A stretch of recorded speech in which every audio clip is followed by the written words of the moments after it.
DJ Hyde was a pro wrestler for years and has traveled the world, competing for companies like WWE. You what? DJ Hyde worked for WWE? Let me look this up. Deathmatch.net. DJ Hyde. Career section. No, he didn't. Welcome to OGP number 20 on CZW's Tournament of Death from 2016. That's the one where DJ Hyde got buried alive. And there's other cool shit on it. And then we also watched Prelude to Violence, which mixed reviews at Dojo Wars. Enjoy the show! Fuck that ooh sweet Jesus, LOL, laugh out loud. Like I splash money like water. You man are only bad on your PC computer. Never seen a shooter. My mum gave birth to a fucking winner. You man are fucking losers. Like pocket that sweet Jesus, pocket that like pocket that sweet Jesus, pocket that like pocket that sweet Jesus, pocket that like pocket that pocket that On the road, show you levels, get pulled over by them devils. Racist pigs, that's what the demon is. I'm a young black kid selling CDs and teas, and you're a power trick prick in a colourful diesel, mean or rich. Wanna slap cuffs on me? Take me to custody and look at my balls, batty and dick. Like Wagwan for Batty Man. Come on, officer, you've seen my balls, batty and dick. This month, more than DJ Hyde.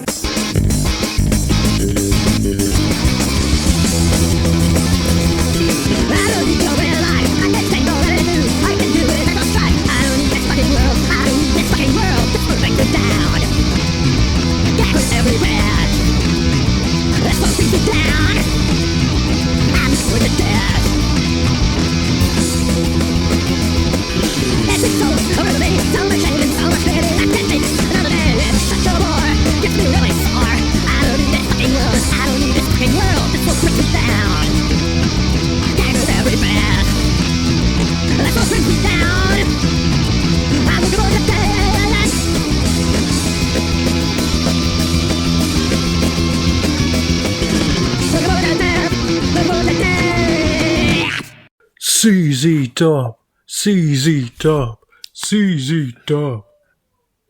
CZ Dub in uncomfortably clear quality.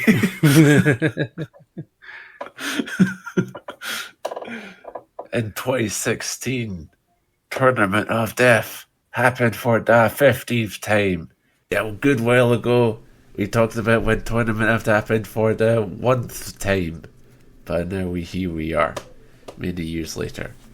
It's a different place now, and what made you decide to come here, back to CGW in 2016? I just felt like it.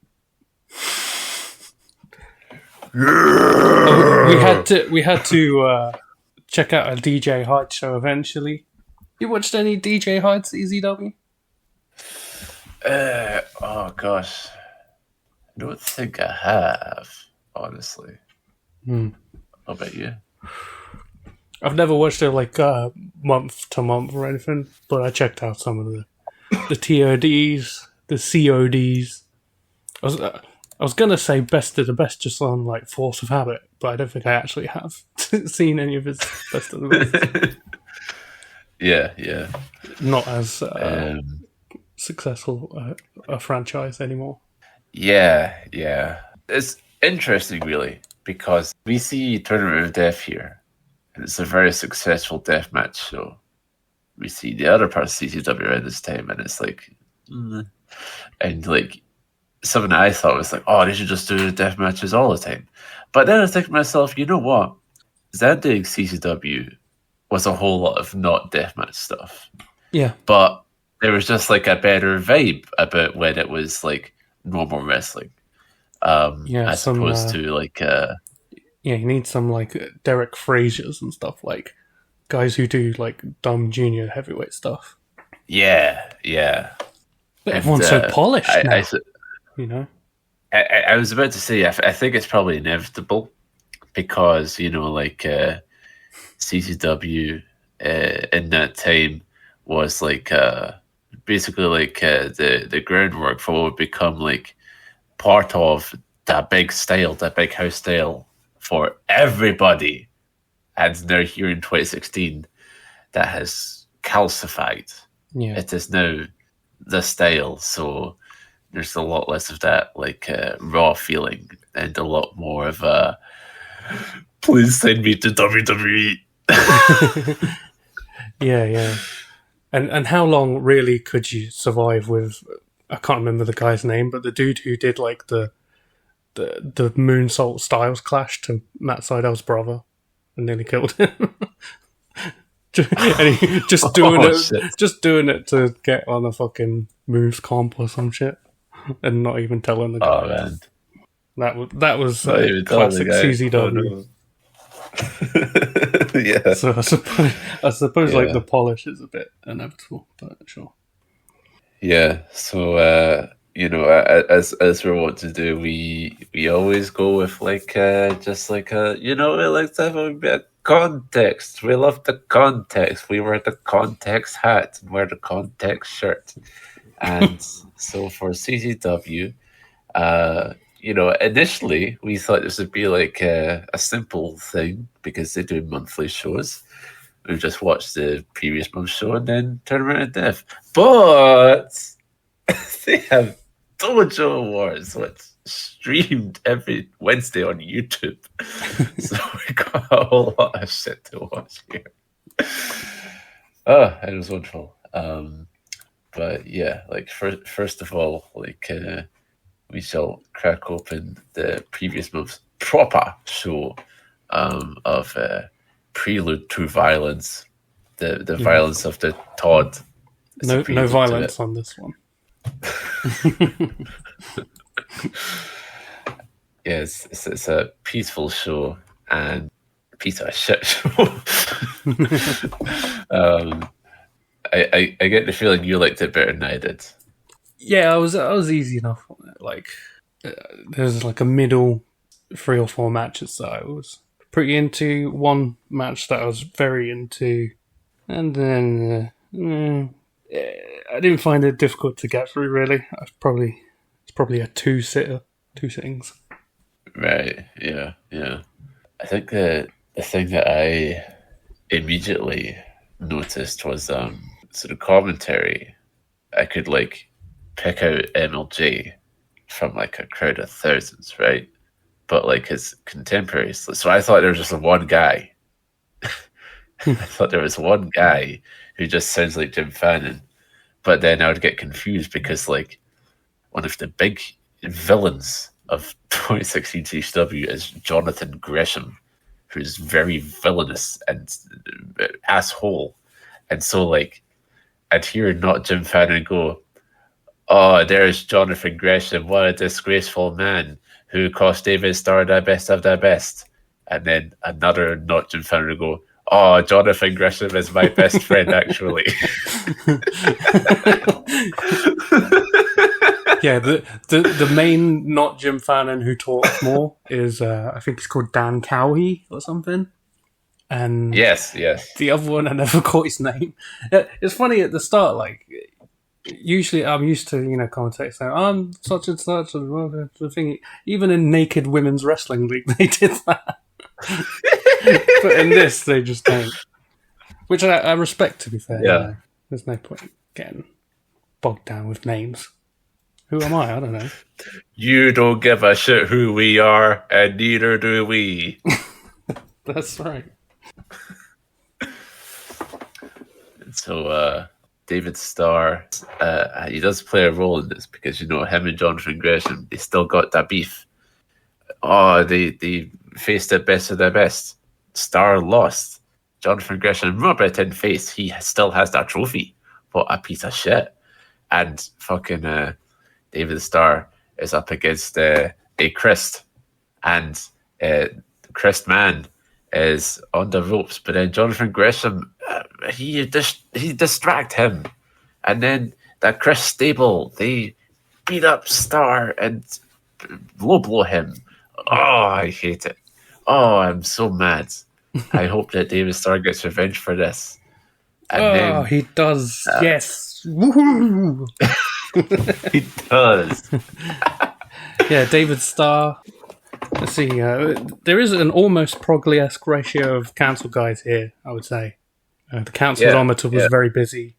David Starr, the Gulags, one quite cancelled and one extremely cancelled, as cancelled as you get.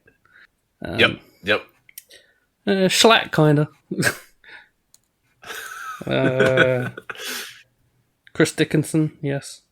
Chris Dickinson, absolutely. I think the notorious scumbag Devon Moore is cancelled. If not, he should be, because he's the notorious scumbag. That's true. You ain't surviving wokeism with that nickname, buddy. That might be it for cancel guys, but it's not great, is it? No, not really. And to expand a bit on like the Gulags, because they're the next thing up here. There also is like another Progliesque thing, which is like I really couldn't believe this, that like just the way CCW crowd is right now, it feels like American British style. Like it really does feel like Brit Wrist with like New Jersey accents, and it's very odd. That was definitely prevalent in the Dojo Wars thing. Very much reminded me of like the smaller indies that I've attended in the UK and stuff. Yeah, because like so both Drew and Rory Gulak have this gimmick where they're the amazing Gulags. So they wear a cape and they come out and they go, amazing. And then Drew Gulak will literally he won't be doing anything. He'll just like put his hands out and then gets the ooh. And like I like couldn't believe it. It was like really bad to see and hear, and like this segment was that they have is so confusing because I've got the card in front of me. It says Drew Gulak and Rory Gulak versus Alexander James and Steve Scott. So I see Slack and Dan O'Hare come out, and I'm like, oh shit, is Slack works under a shoot name? No, it turns out they're just there to talk. And then two other guys come out, and that's Alexander James and Steve Scott. Yeah, I don't know what Dan O'Hare and Schlack were doing out there. Didn't they like tease like go into dance or something? Like they were going to have a dance on. Yeah. And then Schlack we wanted to see this so much, but oh no, here come the heels to interrupt it. Yes, that's right. And then they just kind of leave.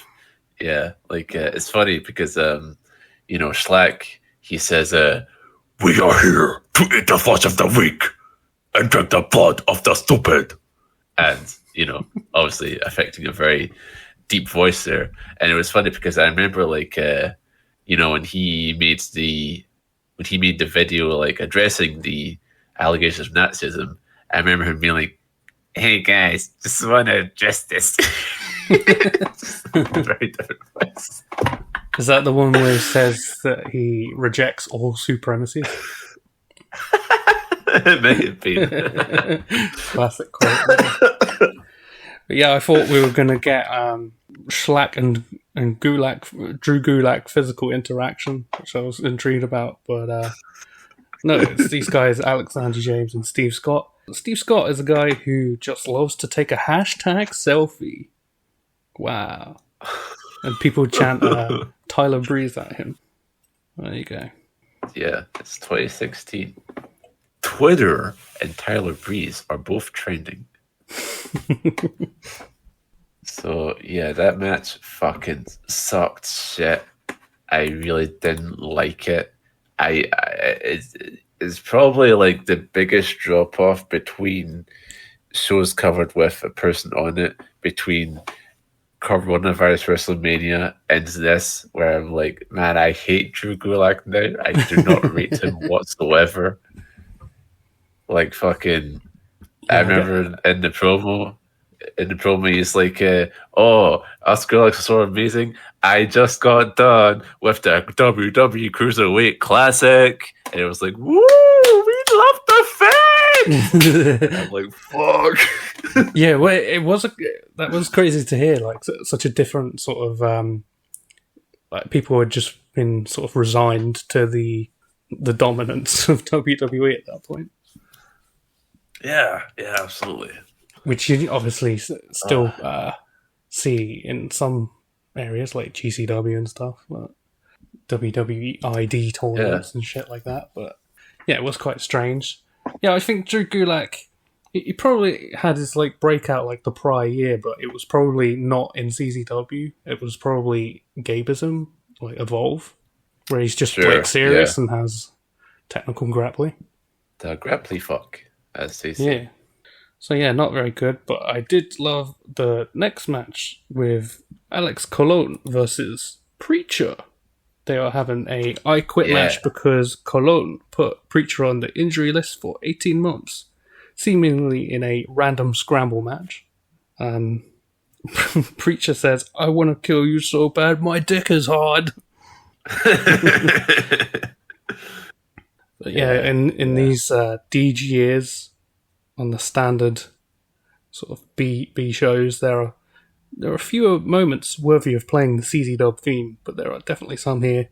Colon takes this fucking awesome bump from the top rope through this like barbed wire board that was rested against the guardrail, and then he's asked if he wants to quit, and he's like, "Never, you fucking pussy." Like they were really bringing the feeling back for a bit. It's great. Yeah. And he finishes Cologne handcuffing Preacher to the post, but Preacher goes, "Alex, your mother's a whore." So Alex goes to fucking brain Preacher with a barbed wire baseball bat, but oh no, it's Preacher's wife appears and stands in the way, and Cologne grabs wifey, and he's going to threaten to murk her, and Preacher's like, "No, don't murk wifey." And that's so quits. Yeah, I love this match. What wonderful melodramatic finish, yeah. And then, I thought, this Preacher guy, that was pretty cool. He would only ever work Dojo Wars again in his career. Yeah. I've no clue if, who he actually is, but, he's, as we'll get to in Dojo Wars, there's the table at which people sit, and, Peter is a common person there. He's, along with Deej and Emil, so I assume he's, office, maybe? Dojo guy, maybe? But, yeah, he just, barely does anything else with his career. It's crazy. Yeah, quite strange. I do want to point out, a very MLG line that was said, I think, during this match, in his, very signature cadence, where he goes, "We call this show Prelude to Violence. I think that's a bit of a misnomer." So, yeah, very good. And then, oh my god, can you believe it? Joe Gacy of the Wyatt Six. He used to be a wrestler. Yeah, I've not seen a huge amount of him to form an opinion on, and I still don't think I have a really concrete one. I liked this match well enough with the big hairy Greg Excellent. It was fine. Some hardcore spots, but then I didn't particularly like him in his Dojo Wars matches. So, Uh-oh.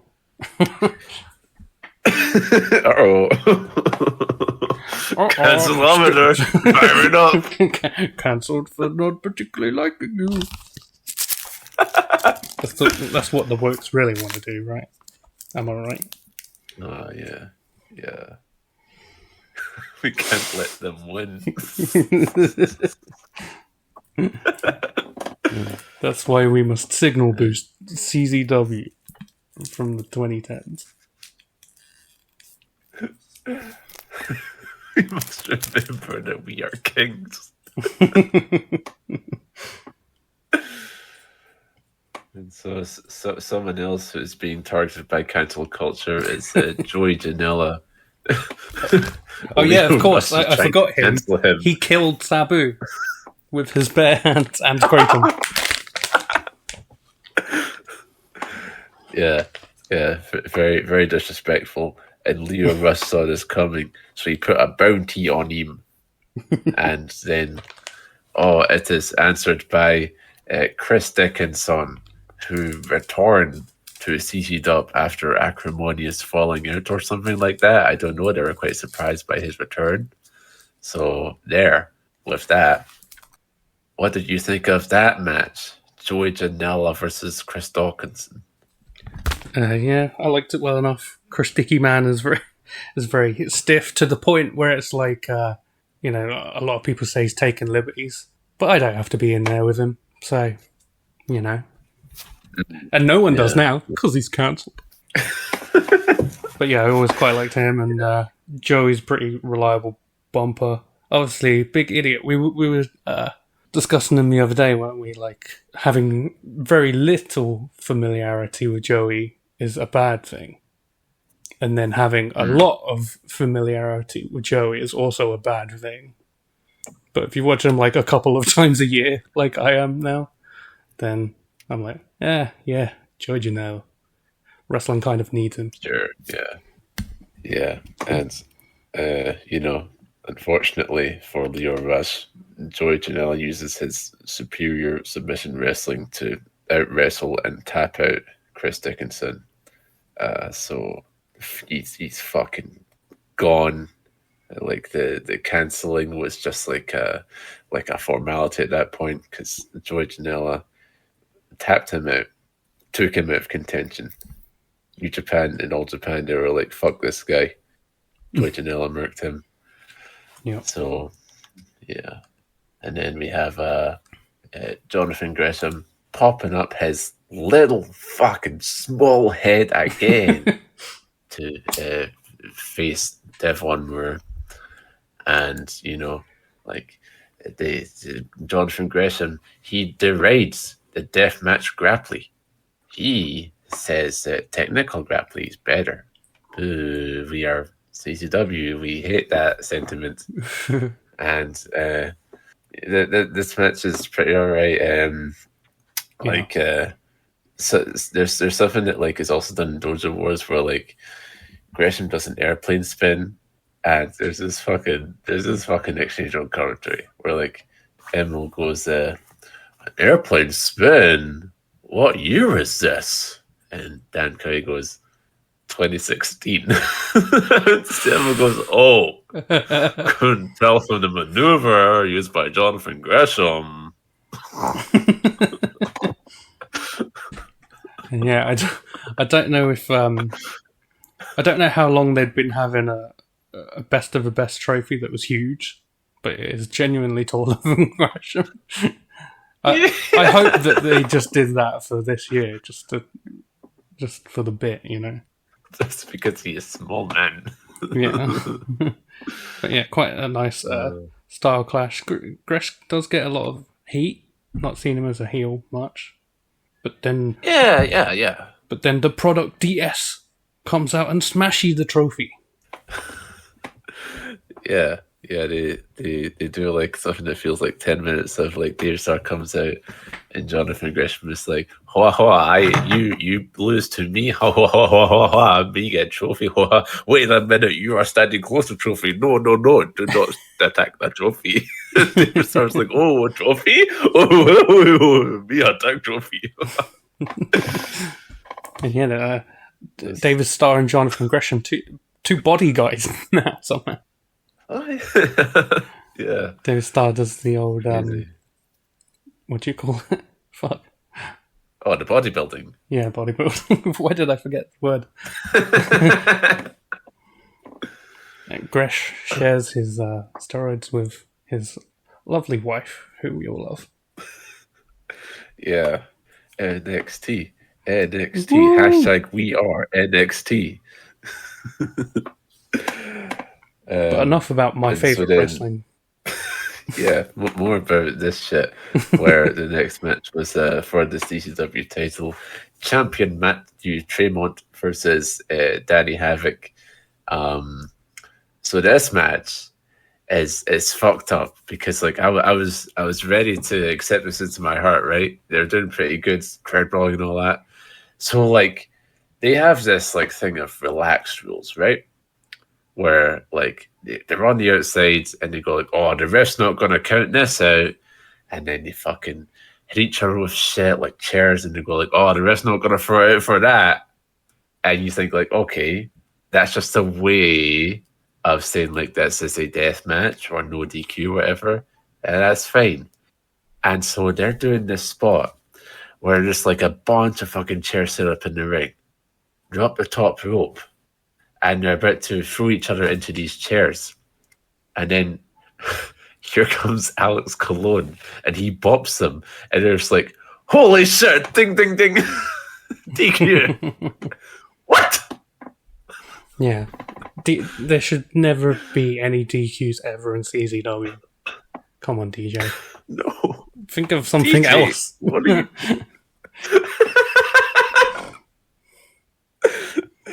DJ, turn off Monday Night Raw. No, he must come out in a brown suit and be like, you people.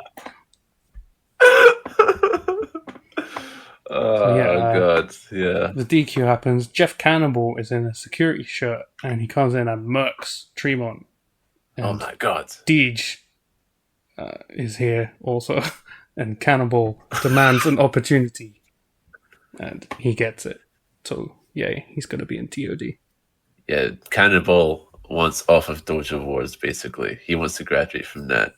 And, you know, he's making an impact.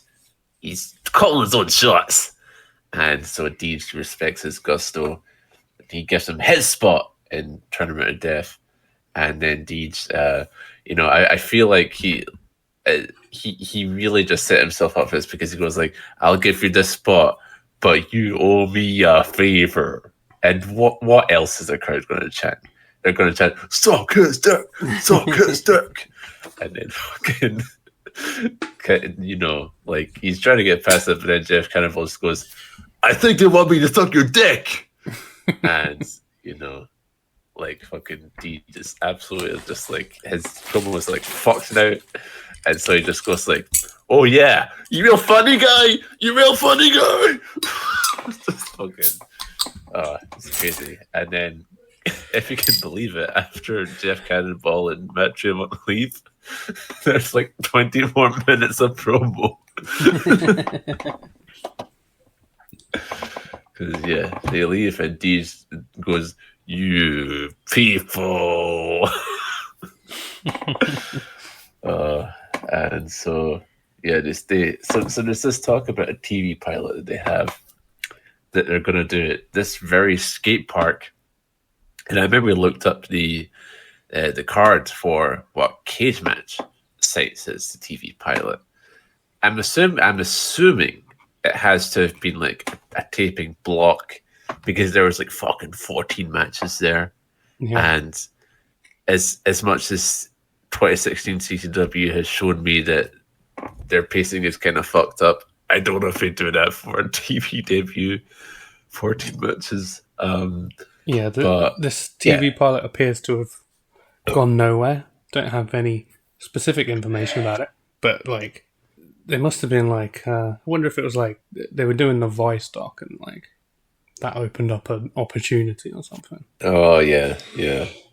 So like tickets are free, so please coming to skate park for CZW TV.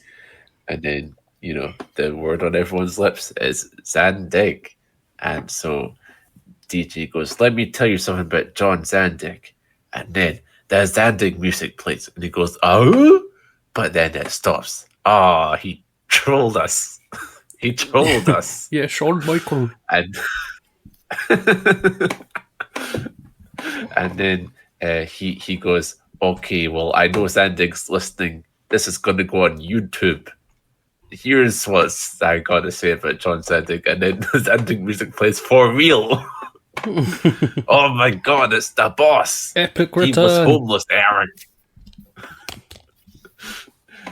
And so Zandig comes out And it's really funny. I feel like I didn't notice this much when he was like active, but like, so Zandig has one of the best voices ever, one of the best faces ever, but that's something that he has to like consciously do.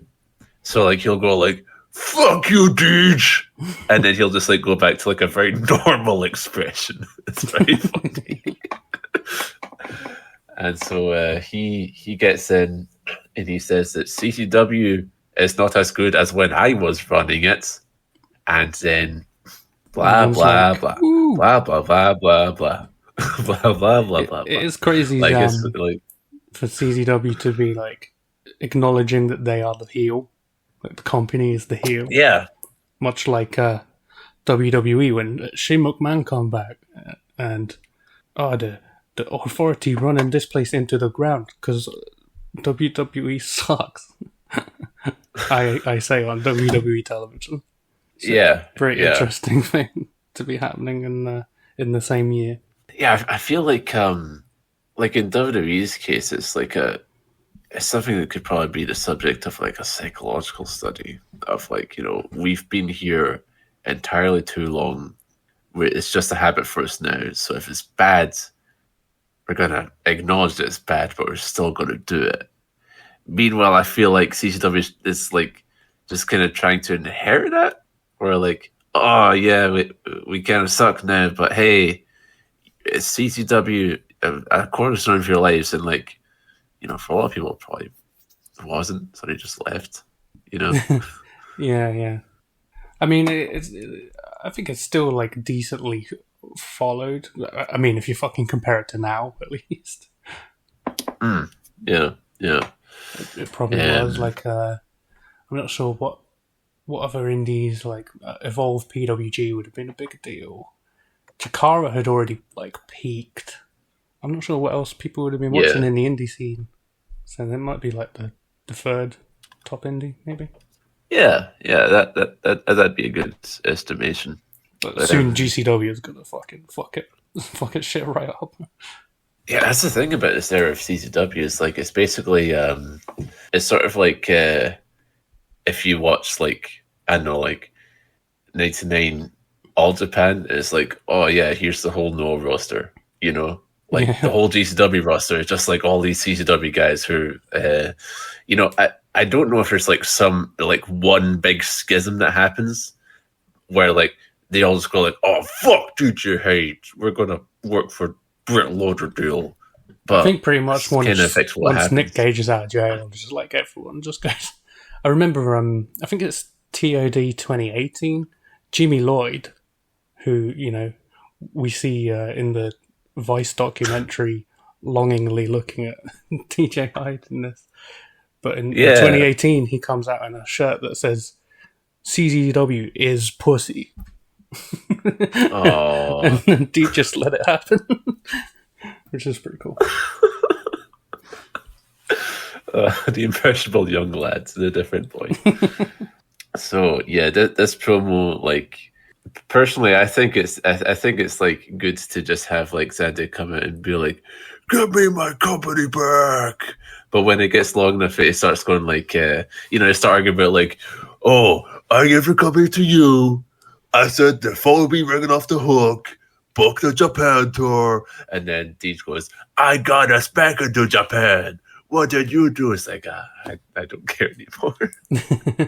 Yeah, they should have just done something simple, like Zandig puts him through a flaming table from the top of the stage or something. Something simple like that. Yeah, the Pyramid of Hell. Yeah. Yeah. I do like the end though, because like Zandig goes like, "I'm gonna go on your mom's fucking backyard, hit my fucking music," and then Deej goes, "Oh no, you don't, John. Hit my fucking music now." It's really good. And then like after this, the Hit Squad win the CCW tag titles. Good for them. Yeah, Monster Mac will haze off the ropes at one point. He does. The Blade from AEW isn't it? Yes. Black G's, they are TV ready. And Well, they're ready, but they ain't calling. So now, fuck this, like, kind of arena. Let's go to just, like, 4 walls of brick with, like, 10 people in it.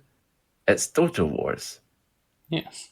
What was your feeling when, like, we were researching and I found the YouTube of Dojo Wars, just everything was there. Were you excited to watch Dojo Wars?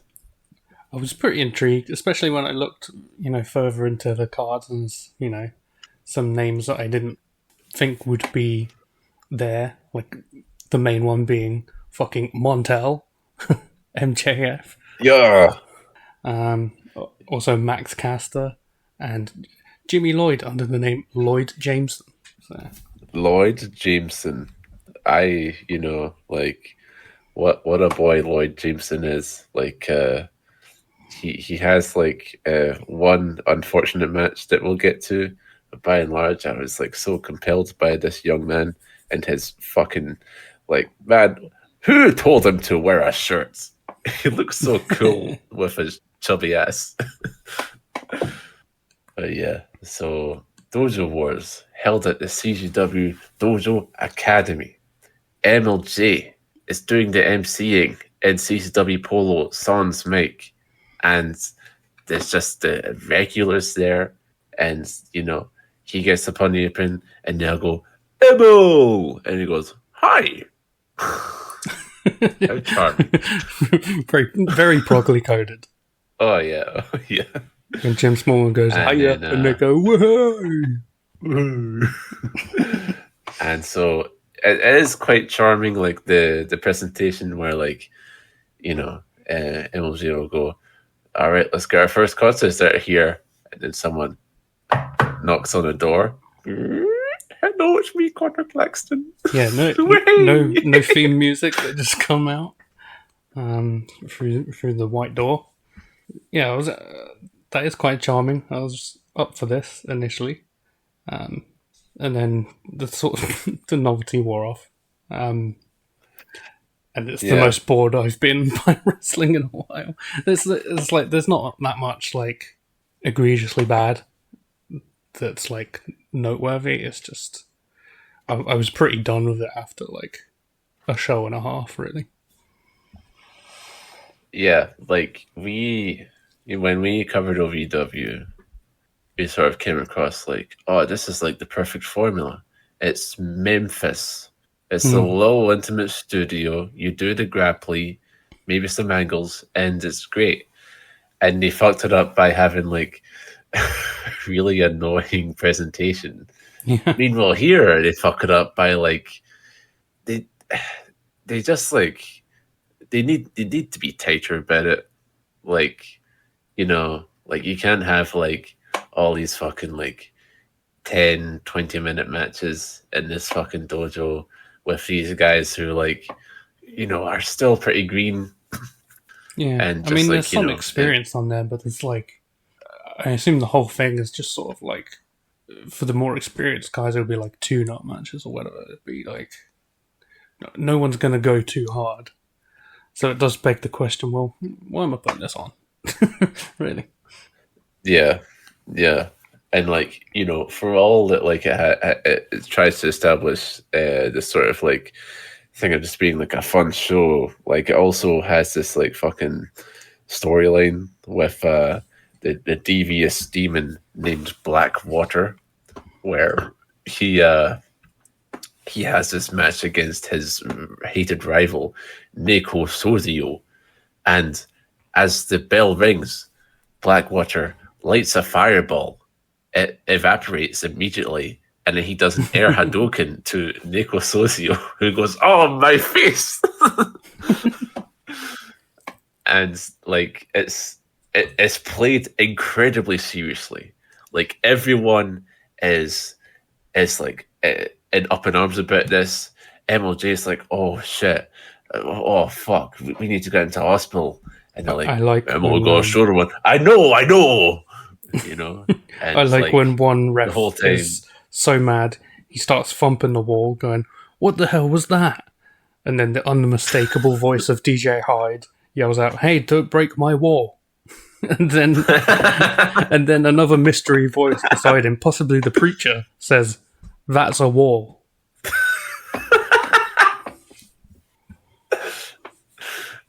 And you know, if you thought that DJ Hyde and Preacher were unique in their aloofness to the situation, the crowd just riffing on it the whole time. Like they're trying to establish this tone that like how could the crowd possibly be expected to like go along with it? Yeah, and this is a crowd where everyone seems quite pally. Like the wrestlers know a lot of the people by first name, so yeah, they're going along with a lot. But this is just too stupid. Yep. And so, then like Max Caster comes out and says, "Sport, wrestling."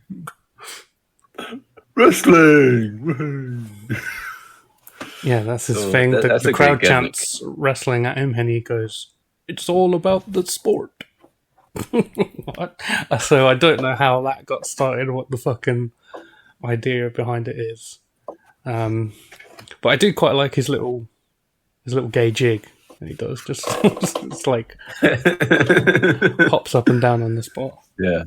Then there's a fella by the name of Kurt Robinson who is wearing a singlet.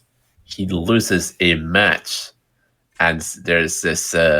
Not only are the wrestlers rookies, but the referees are too, because there's this lady ref who looks like she is like fucking 14. And Kurt Robinson is so mad that he lost that he attempts to chicken wing the referee. And they're like, "Oh, that is just beyond the pale, Kurt Robinson." So he's out of here. He gets suspended after that. Yeah. And then here comes Joey Janela to have a match. He lost the Loser Leaves Dojo match last time, but now he back because the people like him, and he goes, "You heard the people. Let Joey Janela have one more match at the dojo. Because I'm a bad, bad boy." So yeah, that's the sort of promo he cuts. And then Penelope Ford steps up to kill him, just destroy him in the wrestling. Yeah. Which was... So this whole thing seems like Emil's baby, booking-wise. I don't have confirmation of that, but it's the impression that I get. And sometimes it just seems like, we've read his tweets, people. He loves to tell us that he's watching wrestling and stuff. So a lot of it seems like it's just stuff that he watched this week. He's going to try and work it into the Dojo Wars, like the Fireball, even though that's not going to be taken seriously. And then for some reason, Jeff Cannonball versus Billy Danvers features a 1-2-3 Kid versus Razor Ramon tribute, where Billy Danvers, a job boy, beats Jeff Cannonball for no reason. Yeah. He just took out the world champ. I know. And now Billy Danvers roll him up. I know, it's silly. Yeah. And then we end the first Dojo Wars with a high note, because the Medal of Valor is contested between the dishonorable, unvalorous Brittany Blake versus our hero, Kefka the Quiet, who is a mime. Your hero, maybe.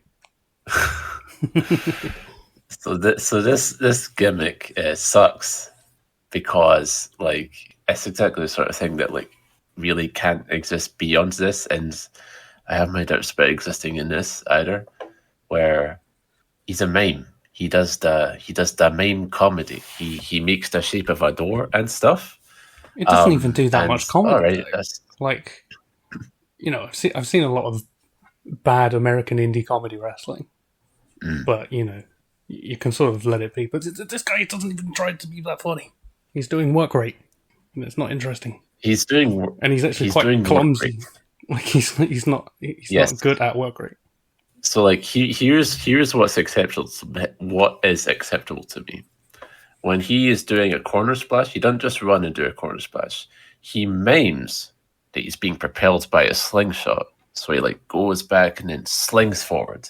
Fine. You're a mime. That's okay. But then, after the corner splash, as the opponent is groggy, he'll stand in the center and then pull an invisible rope. And the opponent will go, "Ugh," jump forward. "Ugh," jump forward again. Wrestling is fake! Well, you'd think, like, at least commit to that. It's like one or the other. It's like the Invisible Man matches. Like, commit to it at least. Yeah. But he doesn't. I wonder if this is how it is to like watch like those like 58-minute delirious matches in EWAMs. Is this what this is like? Maybe. Just like a comedy gimmick, but in a very odd context. So yeah, Quiet for the Quiet. Like because he wins the Medal of Valor here, and he defends it successfully at all other Dojo Wars, and the Medal of Valor is always defended in a 2 out of 3 falls match. So you always get Kefka the Quiet in a 3 fall match, which feels like the not ideal context for him, as I say. So yeah, unfortunate. Let's touch on MJF. He's the clapping babyface Pete Lightning. In the first show, Lightning. He's dressed like Hunico for some reason, and then the other ones he's not. Yeah. He goes through a bit of the. He's tagging with the not cancelled one out of Bear Country, who's going by the name of Hoose Blazer. Hoose, get it, the Hoose. And together they are business casual. A strange team. Yeah. Like I did quite like the one they had on the brawl they had, where it was like them and George Gatton versus Storm of Entrails, Slack and Dan O'Hare and Joe Gacy. It was a nice like wee fun hardcore brawl that I think was like it was light enough for the tone, but it was still physical, like they were fucking hitting each other's shit. Lego spots instead of tacks, which is fine here. Lego, way! We've all stepped on a Lego, mate. But yeah, good to see Schlack and MJF physically interacting. Never thought I'd see that. Yeah, I was meant to say I loved when MJF hit a rock bottom and Schlack just sandbagged the shit out of it. I'm not sure. I don't think Schlack is capable of like jumping higher than an inch, having seen him a fair amount. Yeah, and like it's crazy. It's not because of like he's broken down or anything. That is just his physical qualities. It's pretty good. But yeah, it was like the perfect sort of tone for this environment, and from there, like business casual. So they get the win there with their move, the collateral damage. It's a combo of like, I think it's like a fireman's carry slam followed by a swanton, and that's the collateral damage. So they get their first win with that. But from there, they go through some motherfucking WWE midcard shit where they lose, and then Pete Lightning has a stormy look on his face, and then oh my god, what is this? He's no longer enthusiastic about doing the taunts of business casual, and Hoose Blader's like, come on, man, do the taunts with me. And Pete Lightner's like, no, I am too mad about the loss. Is there dissension within the ranks? Possibly.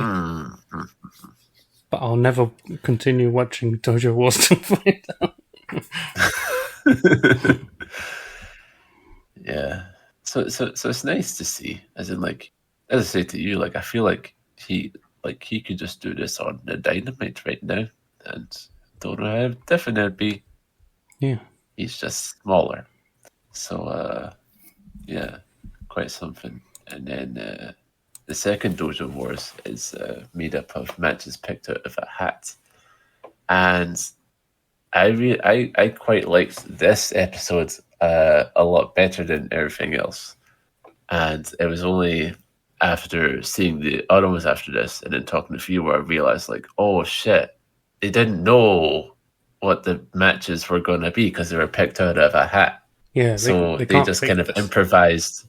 They improvised with fundamentals.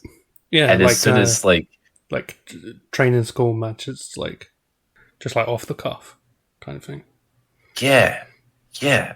And so like fucking Lloyd Jameson and Billy Danvers have a really nice match here where like Billy Danvers, a skinny dude, is the underdog. Lloyd Jameson, the different boy, he uses his power to overwhelm him. And there's just like everything makes sense. It's really good offense. And then they have a rematch like the next week. And it fucking sucks shit. They're doing fucking Canadian destroyers and all this bullshit. It's like, what happens? And then I realized, oh yeah, they fucking got their fingers in it. Yeah. MLG and Deej were like, oh yeah, you should wrestle shittier. Yeah, and once they start, like really organizing the match, rather than it just being off the cuff training school kind of stuff, it's less good actually. Yeah, it's really incredible. It's really incredible to see. Also, on this one, Joe Gacy faces this Hungarian dude, Laszlo, and previously I was going to cancel him for something or other about not being good, but now there actually is cancelable material because you know what he does? He murks this Hungarian dude, and he pledges allegiance to the USA, and then he tells Laszlo, "Go back where you came from." Wow. And then a fan chants, "Trump, Trump, Trump, Trump, 2016." What the hell, Joe Gacy? I thought you were woke. I thought the White Six were woke.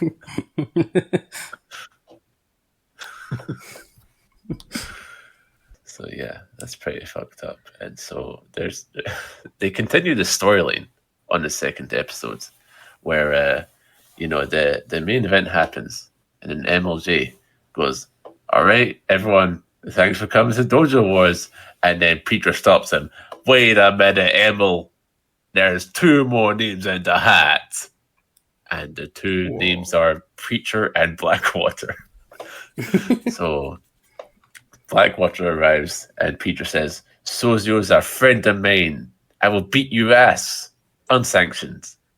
And then Blackwater mists Preacher. And then Preacher gets murked. And then Blackwater leaves. And Preacher goes, "That was very unsatisfying." And he leaves. Yeah, it was crazy to see this match with Alex Colon that I really enjoyed, and then this. It's just like, oh, he's just a fucking victim then. Yeah. That's quite something. And it completely depends on how good the other guy is. Blackwater is not even 1,000th of the wrestler that Alex Colon is. And I think it's on the third show he cuts a promo, and it's exactly what you imagine a training school spooky guy to be like. It's really fucking bad. Yes. And it's incredibly awkward too, because it's not as if like how it is a match happens and afterwards LJ goes, "Okay, and now that we have this time here for some comments," and Blackwater just kind of walks in, "Hello," and then he just gets in the ring and talks to MLG like, I am a demon and I am evil." And then he leaves, and it's like, okay, really bad stuff. And yeah, the third Dojo Wars is mainly about because they need a contender for the Medal of Valor. So there's a round robin tournament with like 4 dudes, and it's mainly about that. Anyway, the fourth Dojo Wars features a vagabond, a guy who goes around the ring asking for money, like beggar. And then he goes into the ring and has match.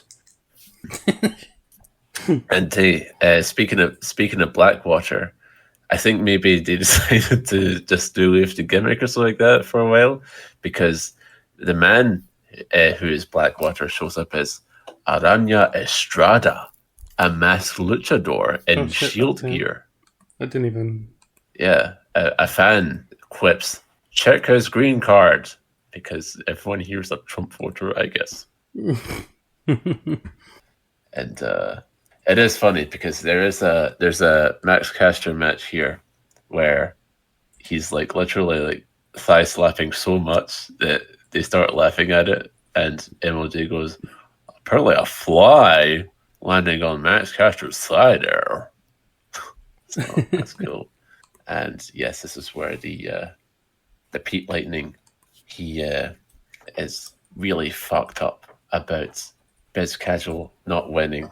They lose, and then he's so stewing, he's so mad, he's about to become the devil, I think. So that's nice. And yeah, that is Dojo Wars. One thing I noticed with Dojo Wars is that so Emil's on commentary, but obviously it's just a tight little room, so they can hear everything he's saying. So he keeps remarking on like how much time has passed. Usually it's like innocuous, sort of like 5 minutes have passed, 10 minutes have passed. Like, okay, yeah, sure, that's fine to bring up. But one occasion he says 9 minutes have passed. And that's when I noticed every time he says that, the finish comes within a minute. He's delivering the cues via commentary. It's pretty crazy. Yeah. Yeah. And the marks will never know. Yeah, fucking stupid marks.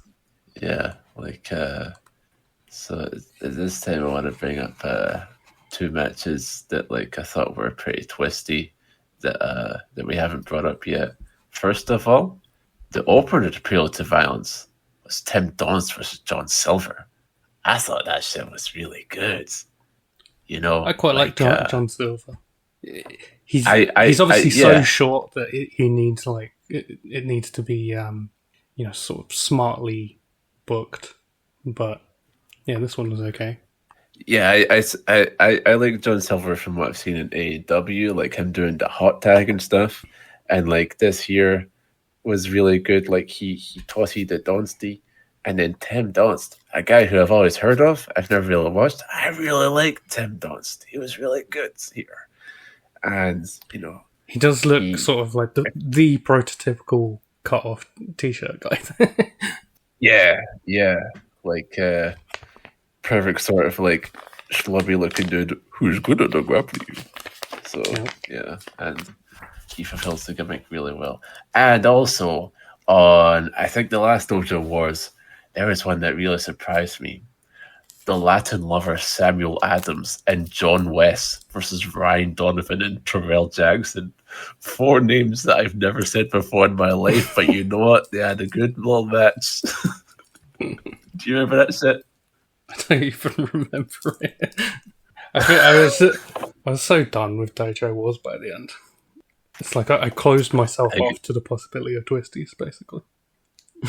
I was in a damn chastity belt.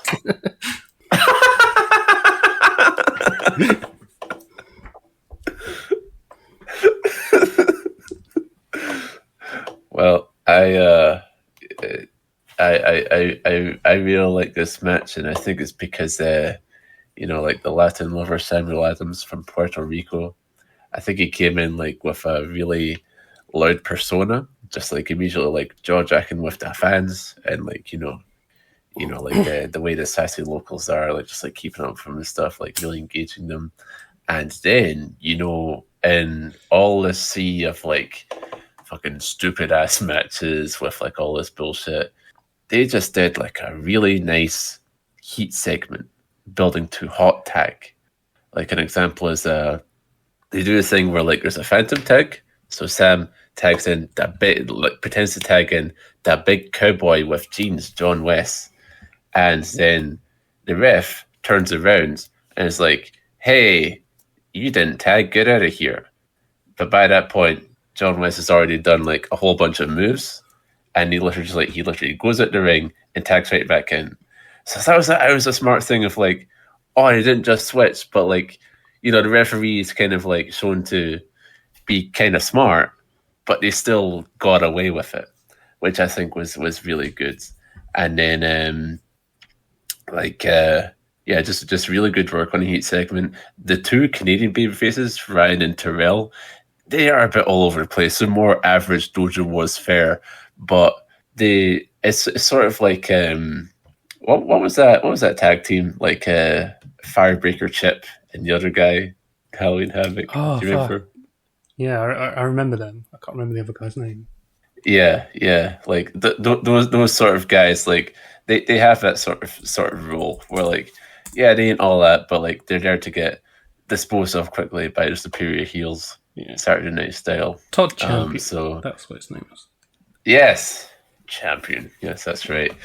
And so yeah, that was one where like I think like because for a lot of these I was just kind of like having them on as opposed to like truly focused, but like I think it was like it was something like where like I just like detected like what is that actual grappling?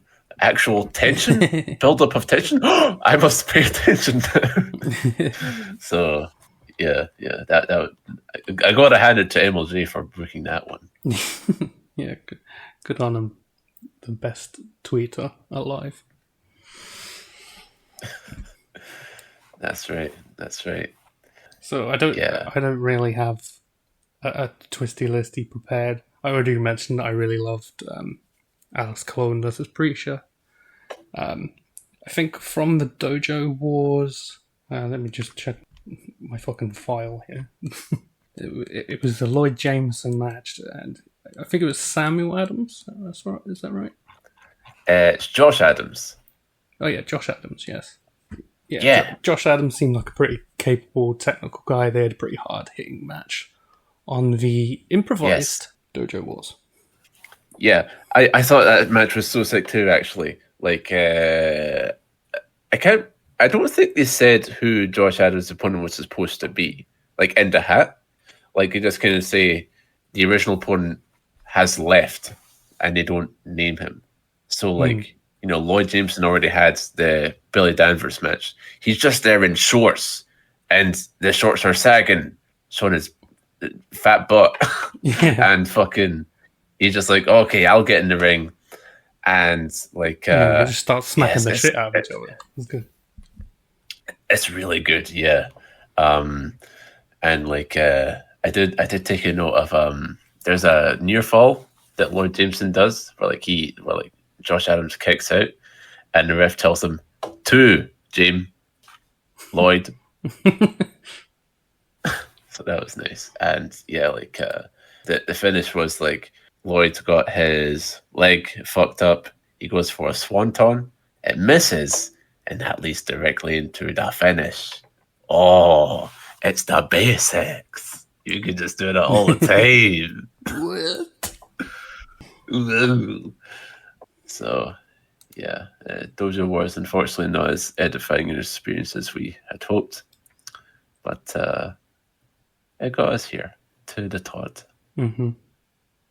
Yeah, I take it we're not doing top 10 lists. I've not prepared one. I could probably brainstorm one if you have one as well. See, it was difficult because like so many of the people that we could put on it are like not really a factor in the actual show, you know? And like, you know, I don't want it to be like, oh, my number 6 is MJF. MJF doesn't show up in the show at all. I can brainstorm a top 1, and my top 1 is DJ Hyde. No fair. I was about to do that and win DJ's love.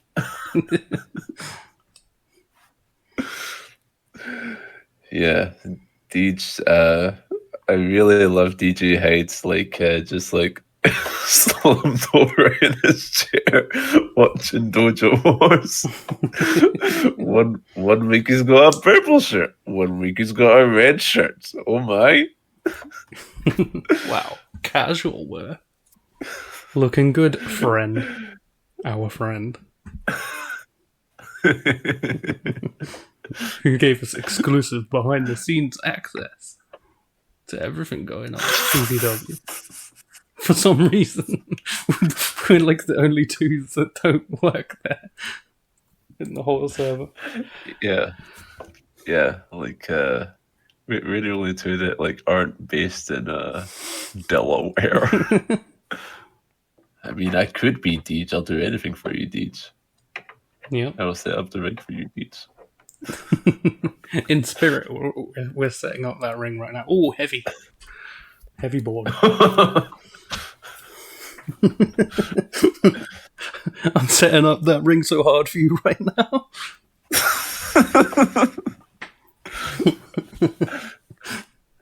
Okay, there's the mat. Take a bump.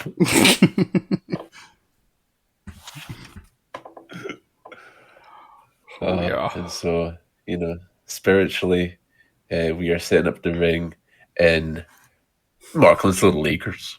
Markland's Little Acres. The TOD, the 15th one. Yep, that's right. So, like, as we see in the Vice documentary, there's like there's an interesting of Deej coming out and cutting a promo, but the show itself, it just fucking gets going. It fucking gets going to the first round match, which is Rickey Shane Page and Tim Donst in a Fans Bring That Weapons match. I myself, I remember hearing about Rickey Shane Page a lot and like hearing like conflicting opinions on him. And I remember coming across him first of all in his BGW run in 2019. And I came in thinking, wow, this guy's awesome. It's nothing I've seen has really contradicted that, so I quite like the boy. Yeah, he's not one of my favies, but he's good. He's good. Yeah. And here he is. How do you feel about like this entrance setup for the Markland Acres, where it's these like three curtains that like aren't overlapping each other, so they're just kind of like these three shitty little curtains where you can see the guy coming through. Yeah, it's pretty perfect. That's a Todd staple. I agree. So Rickey Shane Page with his Bob's Burgers t-shirt. In the ring is lemon juice, light tubes, lawn chair, monitor, and so much more as well. And so Tim Donst comes out as well. He's a technically grapply guy, so he's on the outside here, but he is willing to bleed, and bleed he does. I think they like hang over this in a lot of matches. Is like, oh, if you win the TOD, then DJ Hyde will give you full-time CCW roster spot. And I think like they really reveal how like silly it is. Like maybe the sixth time you say it, where like, oh, you'll become a CCW roster member monthly. Like you only run one show a month. What perk is there to getting a contract? Just get booked, man. Yeah, it's silly. And so there's a bunch of staplers stuck together, like a biblically accurate angel made of staplers that like RSP stomps Tim into, and then like Tim gets back into it with a big tope and sabus a laptop onto RSP's head, and then they just go back and forth where like Tim will try to cut her, it gets blocked, so he lands on a chair, and he's backed up on that chair, then thrown into a board of tubes and tacks, and then like there's a guy chanting taxidermy, because there's a deer head in the ring, and Rickey picks it up, and commentary notes that the deer head is filled with light bulbs. Really?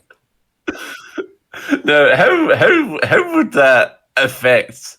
How does that affect anything? The light bulbs are inside. If they break, it's not going to tear the skin, probably. Yeah. You won't feel the light bulbs. And wasn't like the only usage of it like just a shot to the dick? Yeah, the one shot to the dick that Tim Donst does. And if there were light bulbs in there, then they are all intact.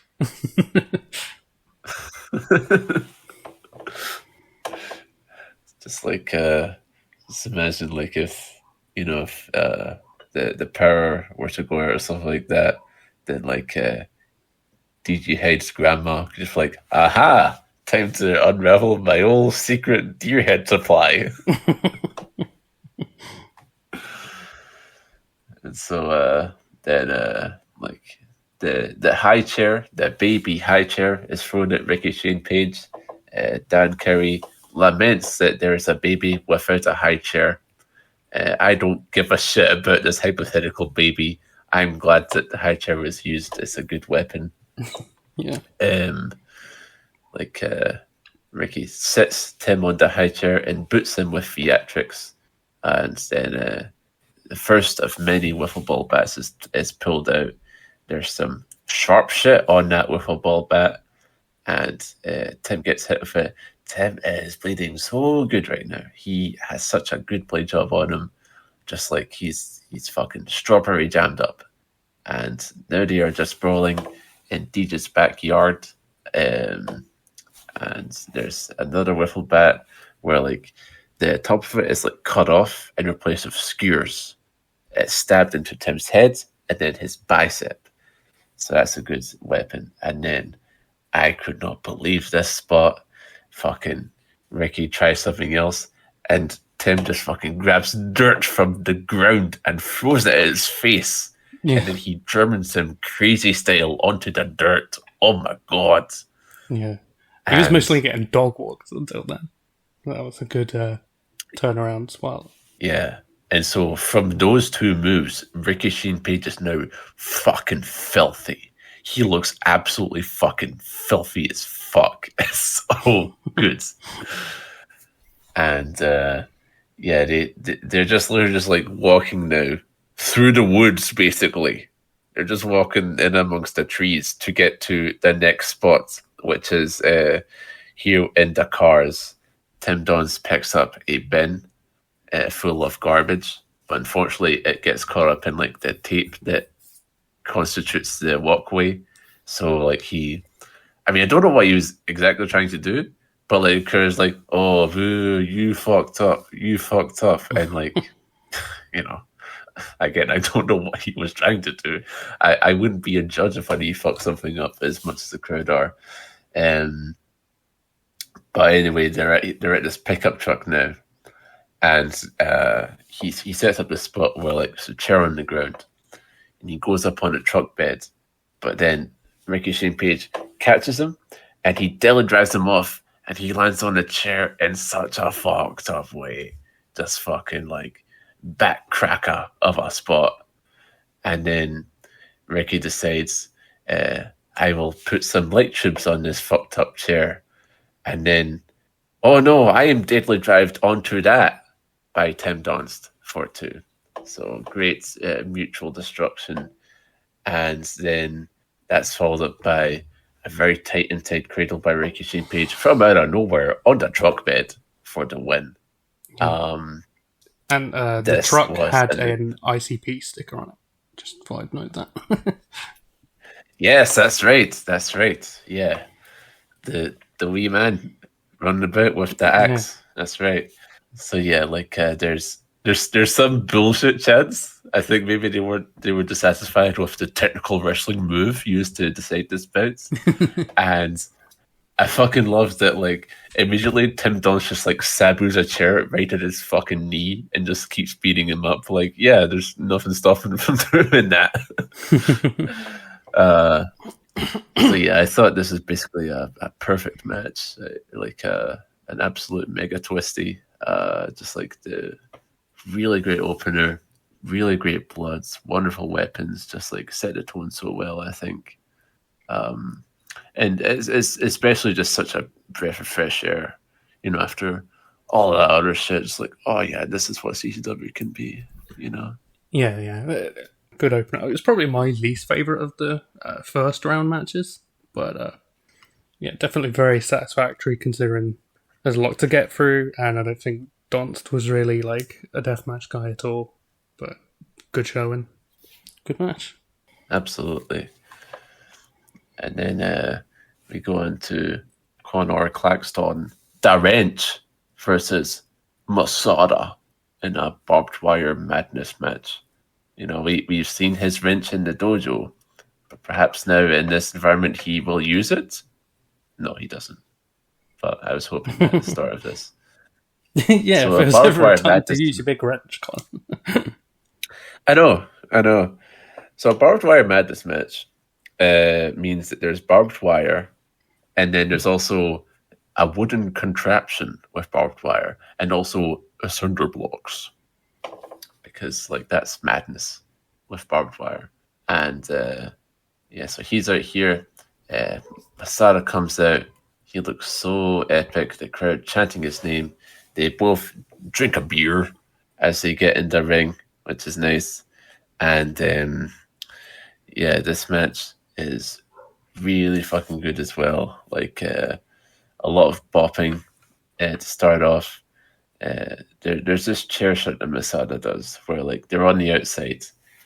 MASADA gets a chair and he tees it up, and like Conor Claxton, he seems to like kind of like move his head as if he's preparing to like take it right on the brain, but then MASADA just kind of bops his hand, which I thought was really good. And then like it just like really escalates when like Conor takes him and just brainbusters him onto a chair. It's a really good brainbuster.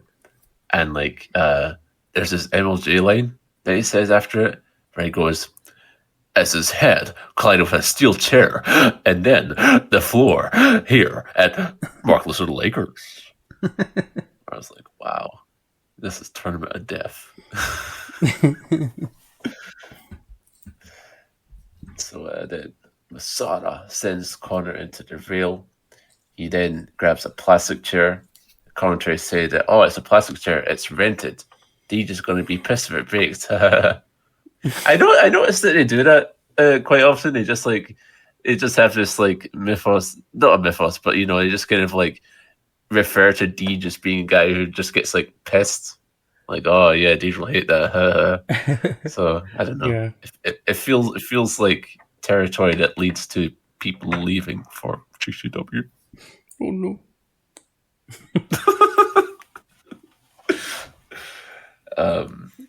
And then so the plastic chair doesn't get broken, I don't think, because Conor sets MASADA down and it does a big lap around the ring into a really good drop kick, a really good like just like Shibata style drop kick, and then he does stumble slightly on this big run around the ring, and you know what I thought about that?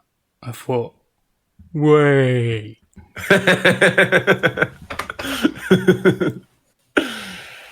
Yeah. And then Dan Curry, like he's just kind of talking, and he speculates, like, oh, Markle's at Lakers has seen so much. There may be deathmatch DNA in the ground. And MLG basically goes, pause.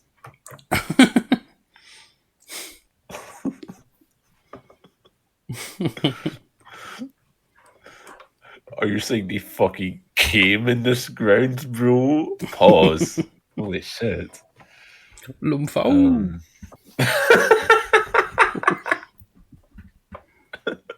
Bro said they were busted.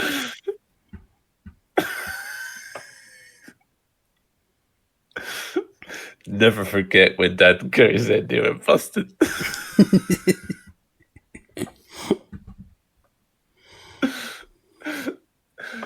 So they go over to a truck.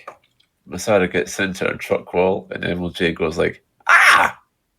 Like Jerry Lawlor, which is nice. And then Conor Claxton says to climb up that truck. You're out of your mind, Conor Claxton.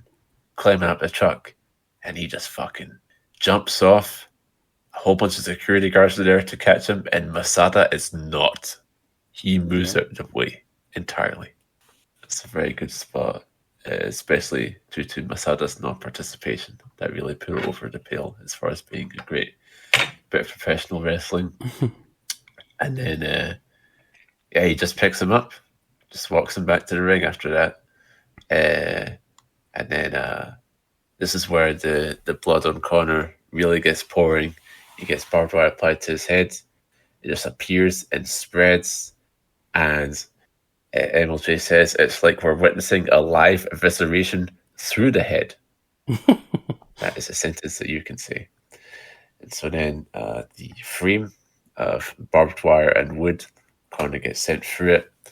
And then at this point, MASADA is just like clawing his head as the ref asks if he wants to give up. He piggybacks MASADA up and then falls backwards. And then the crowd, these sick freaks, these bloodlust motherfuckers, they chant, "You're the salt, you're the salt." So Conor Claxton, gets the big tub of salt and pours it on the cinder blocks. And then before he gets to the cinder blocks, he bops MASADA with a bat, and someone yells, "Harder, Conor!" And he's like, "Aha, I will hit him harder." So that's nice. And then, MASADA comes back, and it's time for the skewers. Just fucking doofs him right in his head. So they go and fan out. MASADA, it's a good skewer spot. The goat at skewers, probably. Yeah.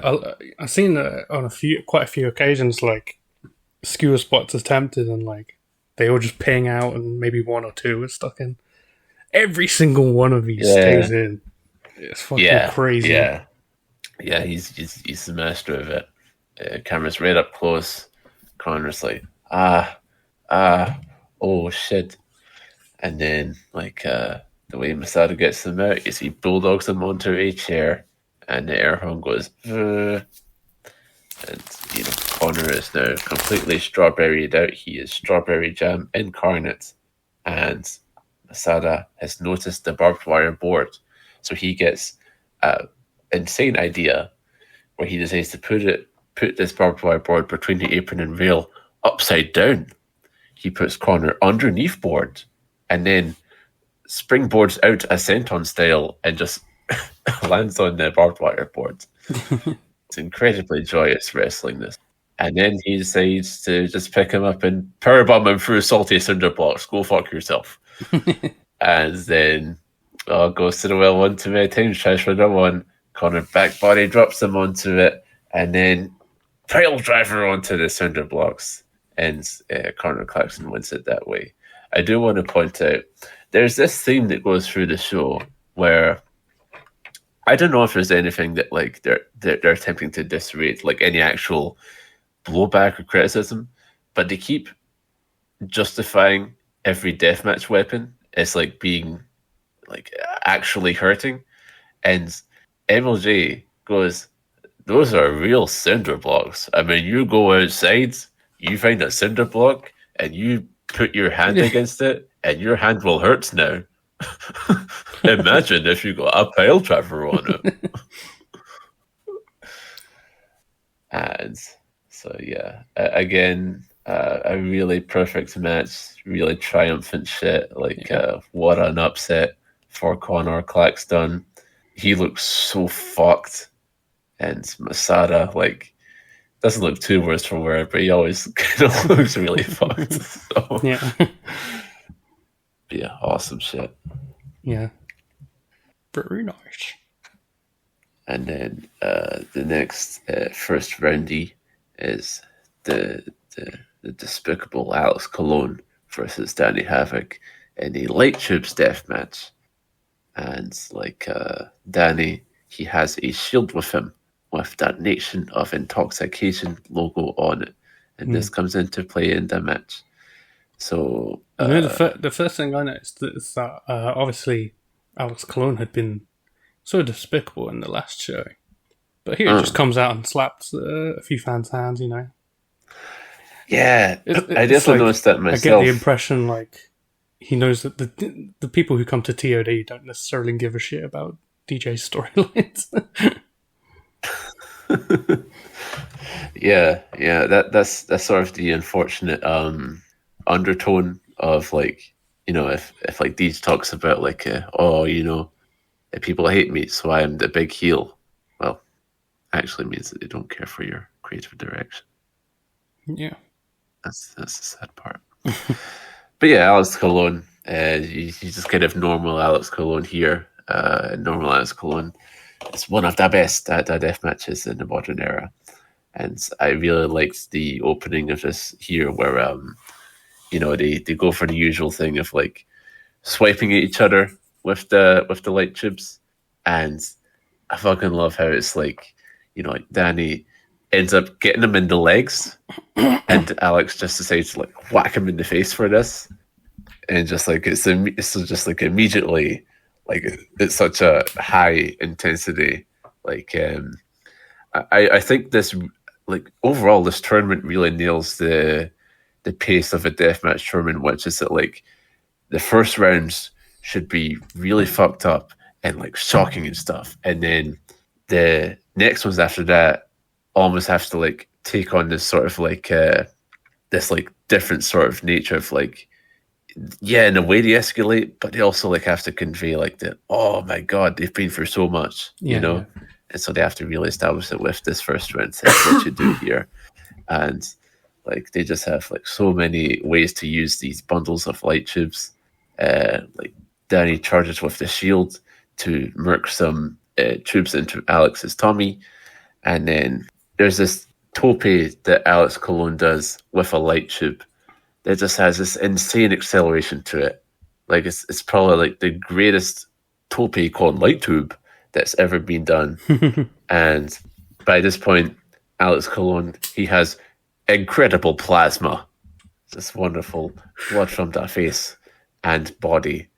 And I love too how he has this very ambitious idea, Alex Colon does. Light tube monkey flip.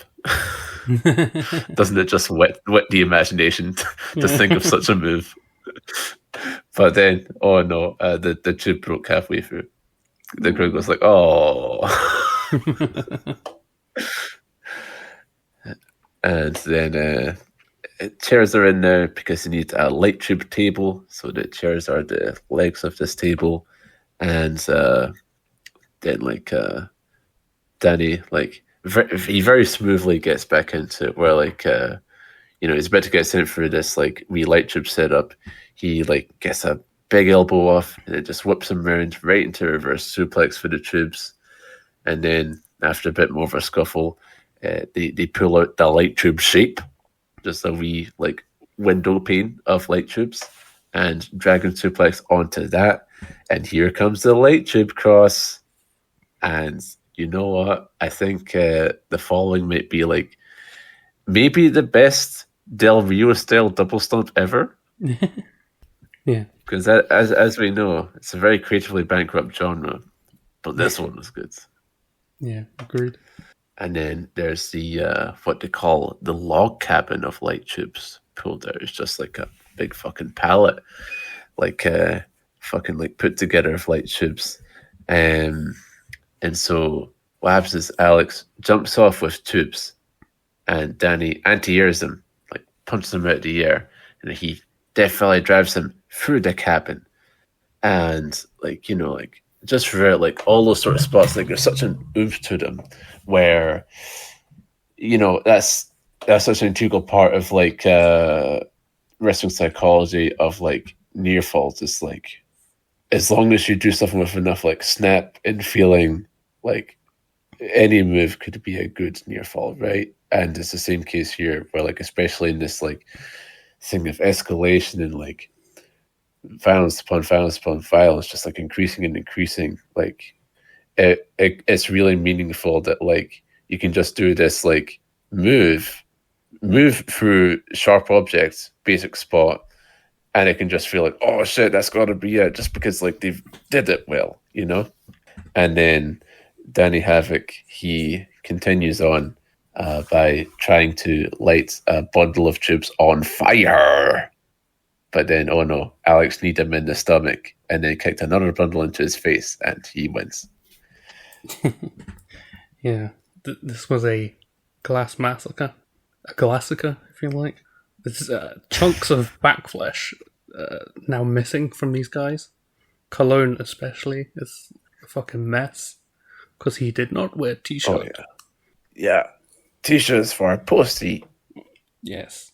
Danny Havoc, you pussy. Just kidding. Rip.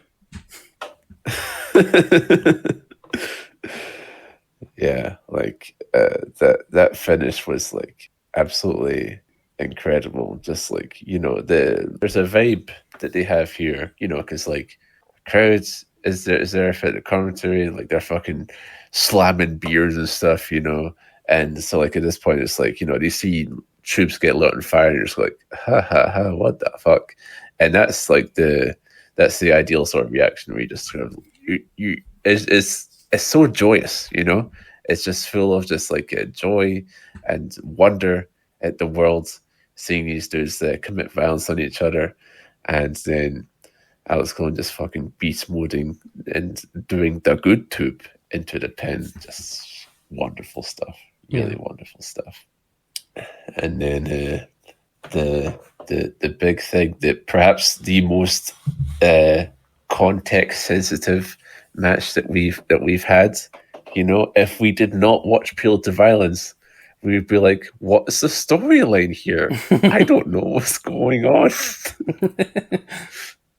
Yes, I'm sure we would enjoy it so much less without the context. So Jeff Cannonball replacing DJ Hyde, who gave a spot to Jeff Cannonball, versus the champ Matt Tremont. Jeff Cannonball, the crowd like immediately like love him. They're chanting for him and shit. He's hyped up. He's going, I should have been here years ago. Mm-hmm. And then like here's where the three curtains really come into play, because Matt Tremont, as we all know, comes out to Someday Love Will Find You by Journey. And while Journey is building up, you can just see him pacing around behind the curtain. It's very good. And yeah, Tremont comes out. He's got a flail. He's got a flail with light bulbs on it. Very good weapon. This match starts up with some beefing. They beef each other, and then they pick up their bats and whack each other. And it's insane, because you'd think this is just sort of like preliminary stuff, and then you see a close-up of Matt Tremont. He has like 20 thumbtacks entirely embedded into his head. Yeah, how'd that happen? It's pretty perfect. These thumbtack, what do they call them, wiffle bat or something? Wiffle bats, yeah. I don't think we even have those in the UK, but they're pretty perfect when you attach the thumbtacks and they just embed perfectly in their big bald heads. Yeah. It's really crucial that you know, those are given to bald guys, preferably with fat heads. I agree, absolutely. So, like, Tremont's own light bulb flail is used against him, and then, you know, they're going back and forth. Tremont grabs a 6-pack bat, so it's a bat with like 6 cans of beer put on it, and so he tips it upside down to drink of it. I don't know if it was actually full. I feel like being practical to try and make something like that where the cans were full of liquid, but then he murks the Jeff Cannonball with it, which is good. And then they brawl over to the Eat the Turnbuckle van, and Schlack makes his one appearance on TOD 15, where he does a guitar riff for a second and then leaves. Eat the Turnbuckle. And then Tremont gets an advantage back in the ring, and he picks up this bat with some shit on it, some shit that looks sharp and dangerous. He whacks it on Jeff Cannonball's head, and then he challenges him to the fucking chair fights where they sit on chairs and then punchy and then headbutty too. And fucking then comes the Kenzan. Now, before this, like, I didn't actually know what a kenzan is for, but they told us here that it's for floral displays. It's to hold the flowers in place. And then they decide to puncture it into their heads. So Jeff Cannonball takes a kenzan, puts it in Matt Tremont's head, his fat head. And, it sticks in, but it comes off. Matt Tremont makes sure that this sticks in Jeff Cannonball's chromium. Yeah, he basically fucking hammers it. Just absolutely thumps it into the top of Cannonball's head. Probably touches brain. Yeah. And Jeff Cannonball now looks like he has a tiny bellboy hat on. And then Tremont goes to yank it out, but there's basically no give, so he's like, okay, I'll thump it in further then. There's great thinking on the spot there. Unmatched instincts. That bit where he's trying to yank it out, like, truly the biggest, like, body horror moment I've seen in wrestling in a good while. Yeah. Like, I've no fucking, like, idea what it felt like, but it's a crazy thing to see. Absolutely.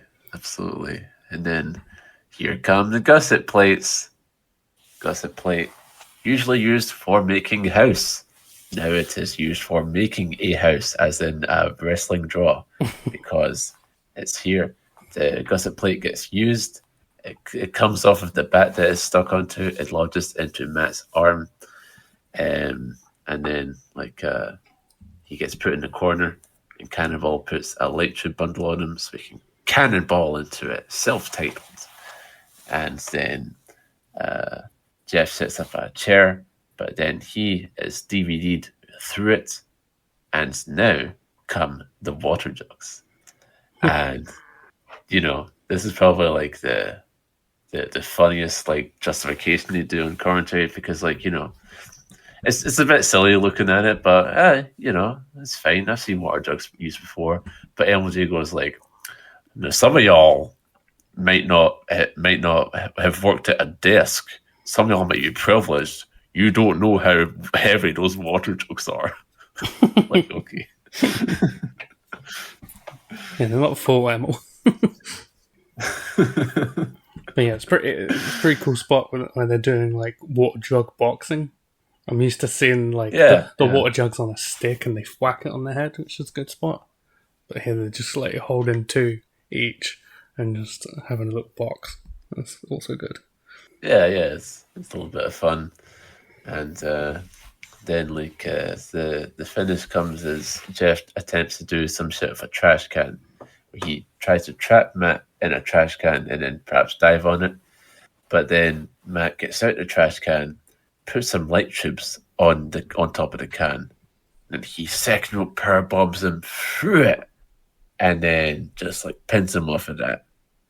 Just a really good finish, like just like sudden, impactful. It shows why he's the man in the combat zone right now, Matt Tremont. Yeah. And then they shake hands. A star is born. Yeah. Jeff Cannonball. Big showy respecty. Yup. Yeah, you bleed black and yellow, son. That's right. This was probably my match of the night. Yeah, it's really good. It's really good. And Jeff still has that kenzan in his head. And so now, it's time for something completely different. Yeah, gotta have a little break in between the first round matches and the semi-finals. So here's some dudes, I guess. Yeah, we have the Idori Mid-South Everybody Welcome legend, yes. Aaron Williams. I was gonna point it out. Do you remember his match? Because I don't, but I noticed he was on that show. Not too well. I remember he wore like he was wearing dress pants. I remember that much. Okay, because I was thinking like, wow, this is the first time I've seen him, and then I looked further on his cage match, and I was like, wow, this is the second time I've seen him. And then Ron Mathis. Never seen this guy before. Yeah, his nickname is the White Trash Messiah. No relation to the actual Messiah. Or the CZW wrestler. Yeah. And so, like, not having any familiarity, I was confused when, like, so Aaron Williams comes out and it's pretty perceivable, but then his opponent comes out and 3 guys come out and 2 of them appear to be ring ready. And so it's like Ron Mathis and his good friend Mikkel, and they're both just kind of coming out side by side. So it's hard to tell, like, who is the wrestler here. Yeah. And so this here is a Rockstar Pro showcase death match where they're using literal Rockstar equipment like a guitar. So that's nice. Aaron Williams, he was the former Rockstar Pro champion. Sami Callihan beat him. If I want to find out more details, I will need to pay $7.99 every month to get the Rockstar Pro service. Wow. That's quite a price for an indie I've never heard of in my life. I know. It's quite something seeing stuff in like the I don't know if this would be like before Powerbomb / IWTV or maybe just in like its very early stages, but just like but the idea of IWTV like was like 2018 or something like that. Yeah. So like all these promotions having their own services, like it doesn't seem particularly viable. No, and so yeah, like Mikkel is just kind of in the match. He pops Aaron with a guitar, and then like Ron drops him out of that ring, and they air horn about that. And like then these guitars here, they pull out electric guitars, and then MLJ notes that like these electric guitars are covered in plastic, and that's a hard plastic, by the way. Just in case you motherfuckers want to say these are bad weapons. I thought it was made of crisp packets. And then Ron gets inside cradled by Aaron Williams, and he responds to this by doing a lariat. And Emil says he's been watching his Deej tapes. And then, it's a normal match. Yeah, normal goings. I think only on Tournament of Deaths have I seen death matches used as like blatant filler, because normally they're like the biggest thing on the show. But if your whole tournament is death matches, then you do it in this way, then a couple of filler matches. I think Tournament of Survival GCW's one. They might have like an interval or something instead. Right, yeah. But here they bring out 2 dudes nobody knows. 2 dudes nobody knows. Don't do anything crazier than what already happened, please. And it's funny because the entire thing was just like a showcase for Rockstar Pro. But like, there's a point near the end where Emil, he tries plugging Rockstar Pro in this way. But he kind of has to say like, this does not represent the average Rockstar Pro action. But you should still pay $7.99 a month. I mean, nobody's going to sue you if you're doing a bit of false advertising and be like, you're going to see this all the time and better. And so Aaron Williams hits pile driver off the top to win. Congratulations to him. Yay. I hope he gets the Rockstar Pro back soon. Or else I'm asking for my money back. So then we go on with the second round, which is Rickey Shane Page versus Conor Claxton, and the rite of passage match. Barefoot. Rite of passage. Yes. And Rickey Shane Page comes out. Yes, and then he looks down at his bare feet, and it's like he's like, oh.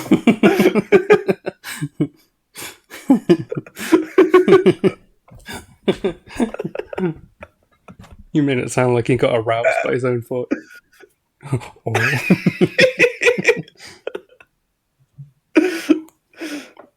And that's like the really practical foot fetishist. You don't need anyone else's toes.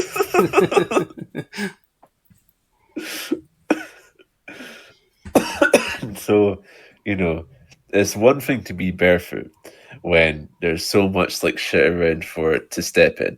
But then also there's a pit of hot coals outside the ring. And also the guy's hands are tied up with glass. So holy shit. A lot going on here. And yes, it's a very evil match stipulation, just like so much shit in it. And the first thing that happens of note is that like they have this bed of nails in the corner, and like Conor pushes Rickey Shane Page into it, and Rickey instinctively pushes away with his foot, but oh no, he has no shoes. This is very painful. Oh no. And and then Conor gets put into this bed of nails, and they say on commentary that the bed of nails has been there the whole time. Every single tournament of death, the bed of nails was there, and nobody's signed up to take it until these two, because they're fucking crazy. And yeah, then something they keep saying during this show is, "Oh, John Zandig's shadow was cast over this tournament." And I think, again, to our earlier points, they're basically saying like, holy shit, now that Zandig is here, we will wrestle good. And then Conor Claxton decides he will get freaky with it, and he will bite and eat the foot of Rickey Shane Page. Oh.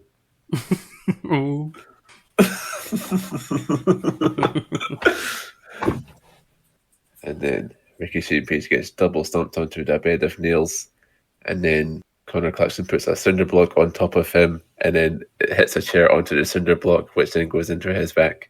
And then Conor tries for a leg drop, which if he hits it onto the bed of nails, it may kill Rickey Shane Page. It might just impale his brain with nails. But Rickey Shane Page moves, and Conor leg drops the bed of nails. And then Rickey Shane Page starts doing footwork by he delivers a brain chop to the foot. I thought you meant like DJ Rashad or some shit.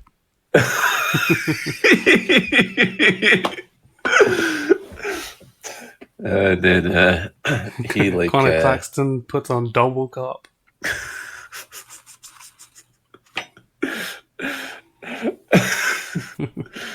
Then there's no footwork that Conor Claxton can do now, because he can just kind of casually gets pillmanized in his ankle, but it's okay. He gets the advantage back, and then he this is so cool. He picks up a tube. And he asks the crowd, "Ready for some more glass?" And then he backs up and trips over the photographer behind him, and then he grabs his photographer, and the crowd's like, "Yes, kill him, do it." And then Conor's like, "You're right." Whoops! And fucking this photographer is now dead. He killed him. Yeah. Oh my god. I wonder if the photographer, because that couldn't have been planned, him tripping over the photographer, surely. So I wonder if the photographer was just like, so. "Yeah, you could hit me with tube if you want." Or was he just fucking bullying him? Was this a Josh Bowden moment? Yeah, I mean, he goes down, but he doesn't appear to really sell all that much. So yeah, it's a nice little bit of improv. And now time for the coals. Rickey Shane Page gets Irish whipped, and he is forced to run across the coals. Owie, very hot. Wow. And then got him there with the Irish whip. puts the coals.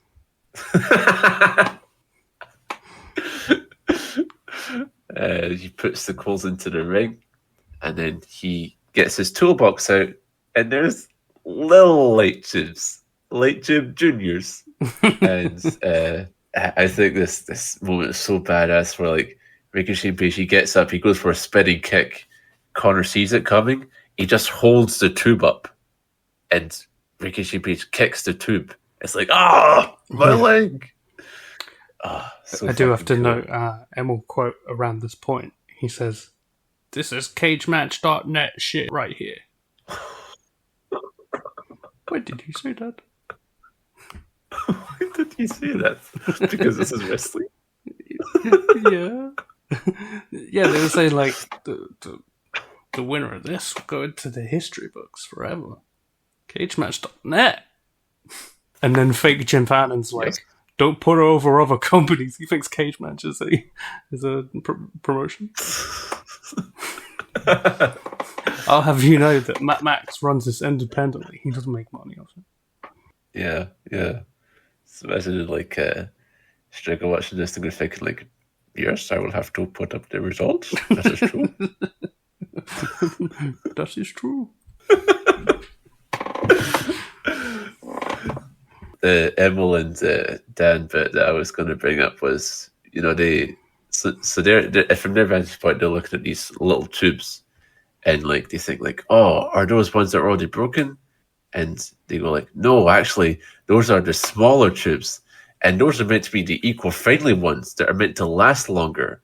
And quote, they have more chemicals and shit in them.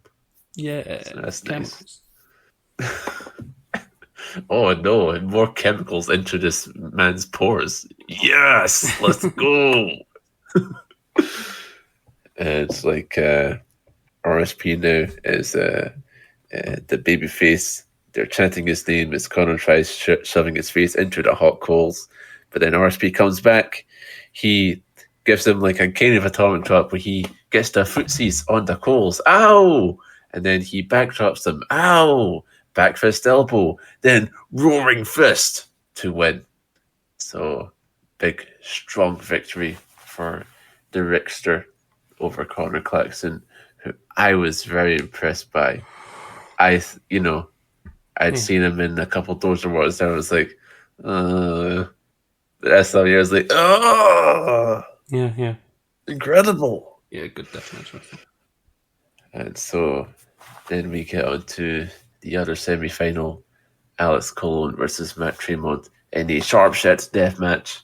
Matt Tremont comes out and Alex just immediately ambushes him with a bundle of tubes.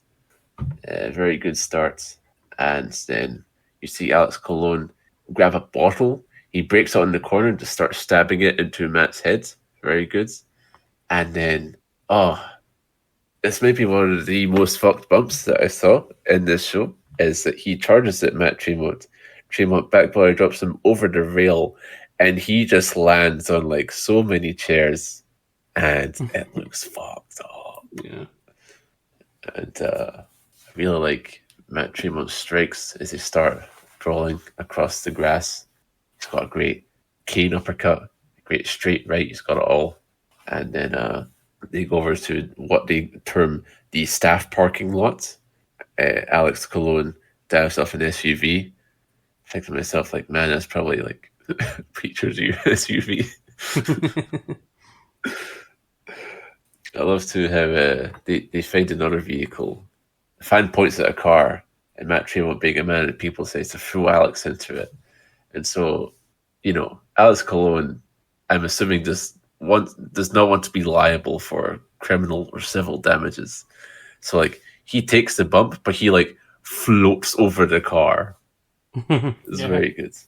And then a juggalo in the crowd with a GCW jersey throws a cone to Matt Tremont. The cone! We all love the cone. And then it's a good walking brawl, but it is interrupted because the crowd sees a ladder and they say, use the ladder. And so Alex uses the ladder, throws it at Matt Tremont. And the whole time, Lloyd Jameson is stanched up watching this. Yeah. It's very funny looking man. And then they go into the wee picnic tents and throw shit at each other. And then they're getting back into the ring. And, you know, at this point, I wondered to myself, I wonder what a shopping trip for Tournament of Death would look like. Not for, like, the competitors or the promoters or whatever. Like, imagine, like, you know, because everyone's fucking drunk and shit and all that. So I just imagine, like, these people, like, whether from Delaware or elsewhere, they go to, like, Walmart and they buy, like, 1,100 beers like that, just load up their van, and then they make the 2-hour trip to like DJ Hyde's mother's place. Yeah. Like I thought to myself, like if it were me, I definitely know what would happen. It's like I would go in thinking like, okay, I'm gonna get stuff for myself, but I know people are gonna want, like I'll get enough to share. So I'd get a whole bunch of like drinks, and then I know fucking everyone would steal all my shit, and I'd be fucking pissed and wouldn't be able to enjoy the show because I'm like, fuck, that was my beer. So maybe there are people who have that experience, and maybe they'll be very pissed during this match. But as for us, for watching it, and another big bundle of tubes brought in, Alex gets powerbombed through them, and now it's time for an interesting weapon always, the carpet strips with nails. What do you think of this fucking contraption?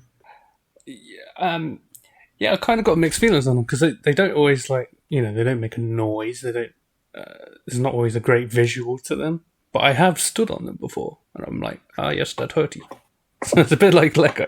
Oh yeah, yeah. Like, and the lore they give for this is that, sometimes people don't replace their carpet for 20 years. These carpet strips hold up. And Matt unfortunately falls onto the strips, and Alex roly-polies him into the strips further. Epic double stomp onto these strips, driving a nail into Matt Tremont. And at this point, Alex Cologne's dried blood looks absolutely insane. Like, it looks like he's got, like, the Gorbachev birthmark on steroids. Like, just an incredible look. And then he goes for he's trying for some sort of top rope move. But then Tremont grabs him, gets a fire thunder, and plants him into the tubes for a 3. And so it's a great match. Yeah. And then it was the kind of camera- visibly clear that it was mostly Tremont's arse that went through the tube, but, it's fine. Yeah. But, don't worry about Alex Cologne not being sufficiently pained, because it shows a close-up and there's something missing. There's a gap in his flesh. Yes, it's like just below like his shoulders, like in between the shoulder and the rib cage, a fucking huge chunk of flesh. Like somebody could have taken a bite. Infamous carpet strip incident. Yeah. I don't know when it happened, but at some point he just lost a piece of himself, and it's truly grotesque. It's one of those things that the commentators don't have like monitors or anything; they're just using their eyes. So the camera points this out, and the commentators are waffling about anything else other than that. Yeah. Oh, that's a different brand of beer I've seen you drink. Yeah. So, yeah, I saw that. I got fucking fired up. Matching was like, I'm going back to back. And I was like, yeah, you are. You're the man. And so now it's time for the Devon Moore Invitational Scaffold match, that old tradition. And the person answering it, future BGW star Dale Patricks. Mm-hmm. At least we think so. Match, yes. But oh no, it's the surprise G-Raver. The Griever. Oh no. He comes out and like as Dale comes out, we see the ambulance that's stationed at Markland's at Lakers move away. I'm assuming because like Alex Cologne requires medical attention. Yeah, probably. So, G-Raver comes out to assault Devon Moore. Dale Patrick's like, what the hell? I guess because like they're saying that like Dale Patrick versus Devon Moore was like a dream match. Everyone wants to see it. And now here's G-Raver to disrupt it. But Dale Patrick can't be too mad because he is helping G-Raver beat up the Devon Moore. And I think it's a good sign of like how over acts are here, where like, they note how like, Danny Havoc and Conor Claxton, his two buddies in the Days of Intoxication, they're all done. They're all out. They can't save him. And the crowd's like, Lucky. Because they want Lucky 13, the other member, to come out and save him. And that he does. And then they make it official as a tag match. What? Holy fuck. I read that on the cards and I was confused when it said it was Dale Patrick versus Devon Moore. Yeah. That feel when you look at cage match. Cage match fans feel like... Yeah, the scaffold match, the scaffold that's double the height of the ring, might be in every tournament of death I've ever seen. Yeah. They love that. Yeah, it's a nice looking scaffold, like tall enough that, like, you know, it's meaningful when, like, you take a bump off it, but short enough that no one dies, which is good. And then so Dale Patrick's like I've never really heard of him other than like him like being like tag champs with Madman Pondo in Big Japan. So it seemed like he was coming in with like a big reputation. Like everyone just wanted to see him here and stuff. So it's an interesting sort of like go of it he has where there's a bit where he, you know, attempts to back body drop Devon Moore through a barbed wire board. And then it kind of, he doesn't really. And the crowd's like, boo, you fucked up. But then he does it again. This time, proper. He proper does it. So, you know, I think by the end, everyone's on his side. And then G-Raver does like a crazy Meteora-style move, like off the top to the outside, through barbed wire boards to Lucky 13, which like is a really good move. And then like by this point on commentary, like I can't remember the exact address of Markland's the Lakers, but they say it a lot, like line for line, and they just like say, "This address is hell. We're in hell right now." I don't know. I would be a little more grateful for the the accommodation of the Markland's family. You know, it's fucking taking you fucks in. You're making feeding DJ's grandma cry. DJ's grandma cannot believe this. She cannot believe this investment of her money. I do like to think of it as a situation where it's like, okay, she's gone. Everyone come in. Put the ring up. I mean, those two like, doing it behind her back. That'd be good.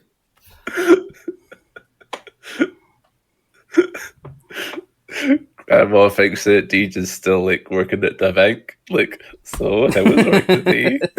Oh yeah, I give some guy £500. No. Wow, you deserve one more slice of roast beef.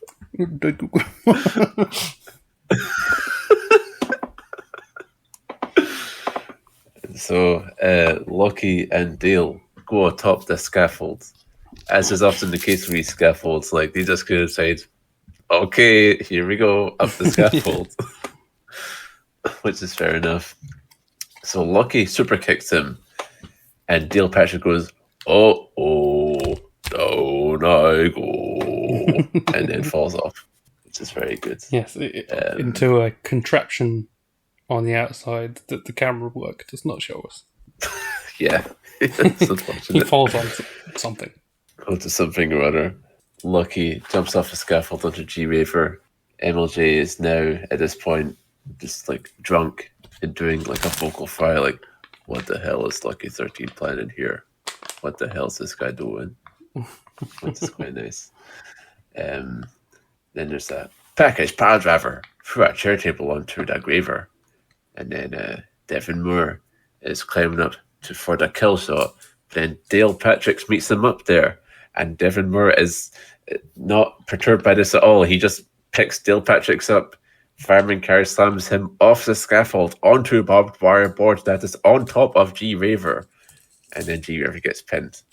So, yeah, nice little break from the higher stakes death matches here. Yeah. And the crowd, they chant, "Please come back," for Dale Patrick. So, mission successful. Good for him. I did like that when Dale Patrick took that first bump off the scaffold. The next time you see him, it was like, okay, time to go back up the scaffold now. It's like the SmackDown fist in show you. Art imitates life. He's like, oh no, I fell. Anyway, back to the top. Yeah, and now it's time for the most important match that's ever happened. A Panes of Glass death match. Josh Crane versus DJ Hyde. And DJ Hyde, he is feeling himself as he comes out. This your second DJ Hyde match after the one that we watched back in the day? I think it might be. Yeah. It might just be, yeah. It's funny how important he is to like my wrestling fan, and I've still probably seen less than like 15 DJ matches. Yeah. I mean, hey, you know what? How many Inokius have seen like 10 Inoki matches? You know, it's just exactly the same with us. DJs. So the saint of DJism, DJ Hyde, comes out. He has this shirt on, Wrestling Fears CTW. What does that mean? Because that shit ain't wrestling. Outlaw bunch of crap, if you ask me. So, you know, as MLJ recognizes, he's from Townsend, Delaware. This is literally his hometown. It is his home. And the boy still gets booed. Unfortunate. And so, yeah, that'd be so weird, wouldn't it? To invite people to your house and they're like, fuck you, fucking cunt, die. Yeah. Like, yes. It's got to do something to you, man, honestly. I liked in the Vice doc, he was like, I tried to be a good guy, but they just won't take it. So I have to be a bad guy. Yeah, and then you see his wife, like, crying. So he gets the mic, and he goes, you... So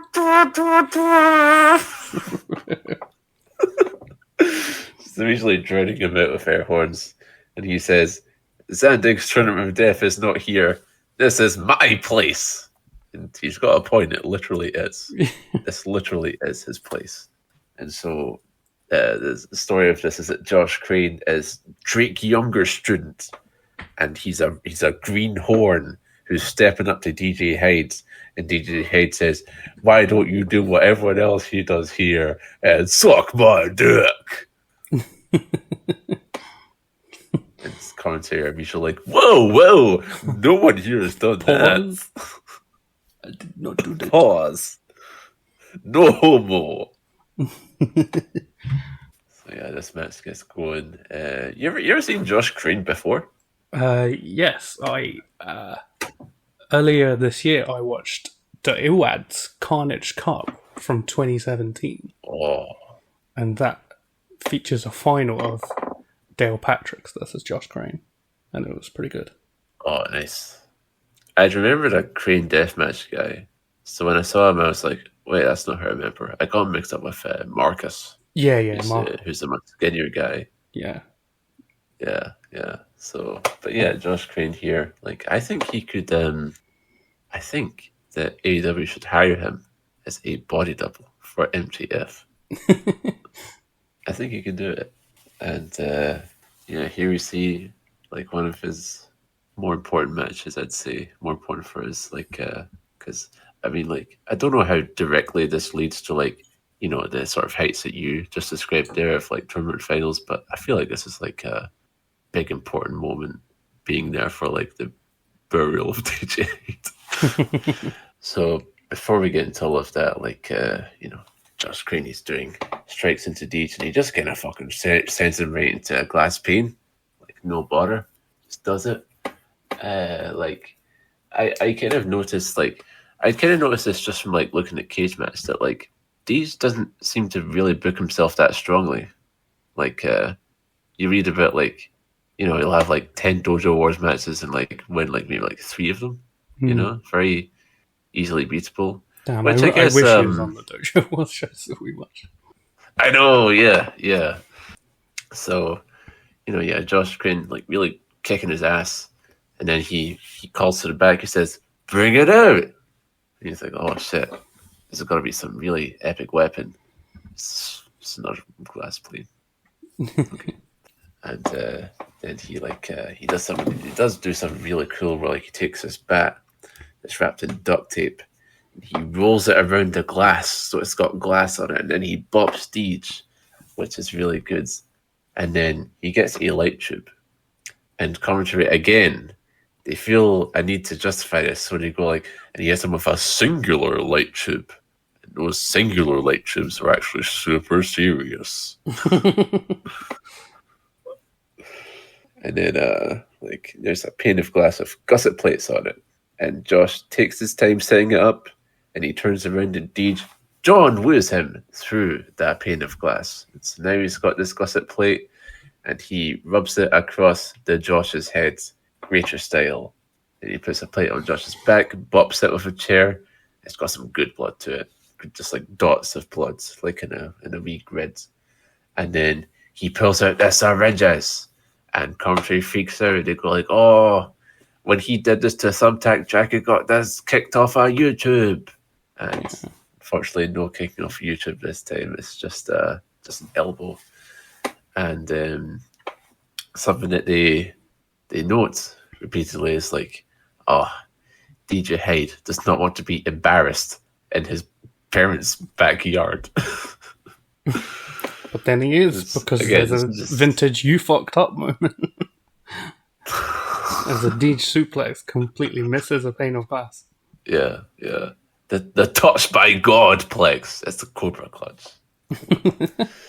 Yeah, it's crazy because it doesn't break the glass pane when he does that.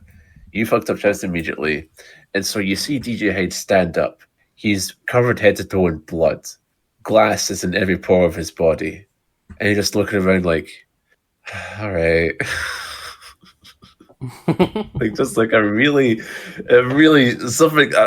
A situation that's like feels completely unique to pro wrestling right here.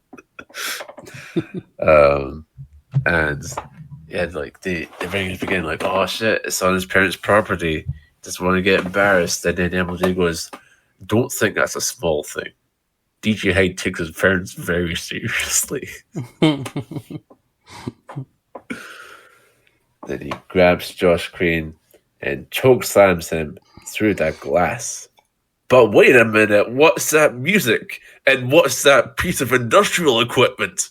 Oh my god. It's the blackout. It's the blackout on a bulldozer with the old CGW logo. You get a close-up and it says CGW Zandig 2016. What? Holy shit.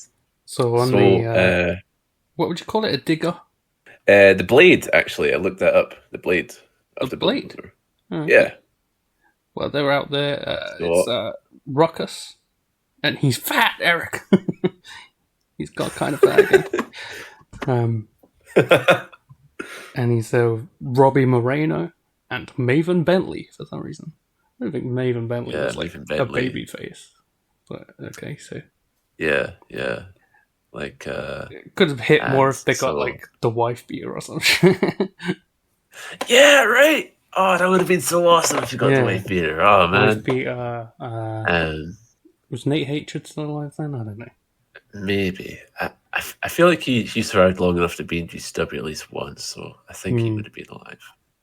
But yeah, Blackouts here.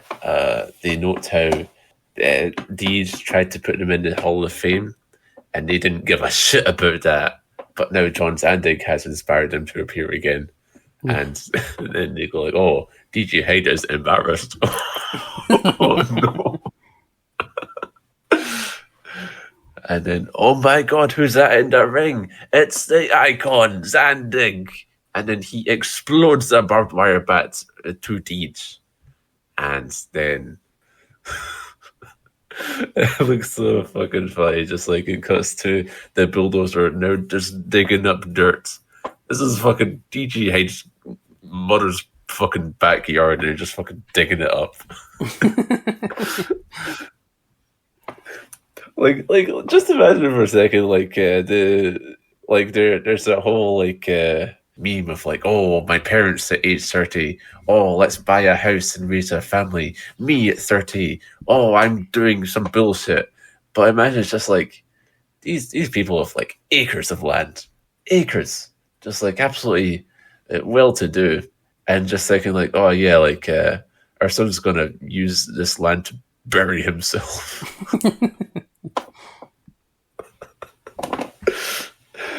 And so, yeah, Josh Crane wins. He gets the pin.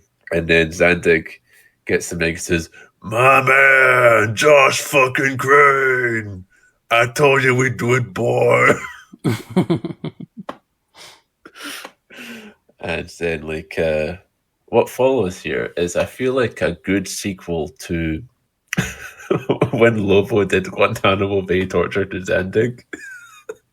Now Zandig fucking tortures DJ Hyde, where like so basically he's here to get back what is his, and if DJ Hyde does not give CZW back to him, he will bury him fucking live.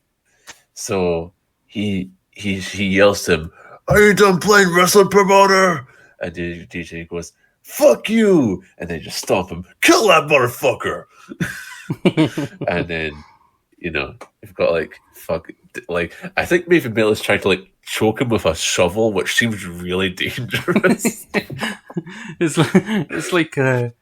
like when Jerry Lawler threw fireballs in Babyface's eyes. It's like the least Babyface attack possible, but because of the setting, it works. Oh yeah, absolutely.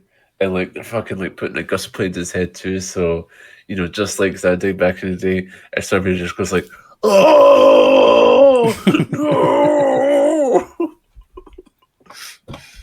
And then they literally just stand DJ Hyde up and parade him as if they're parading him to get tarred and feathers like that.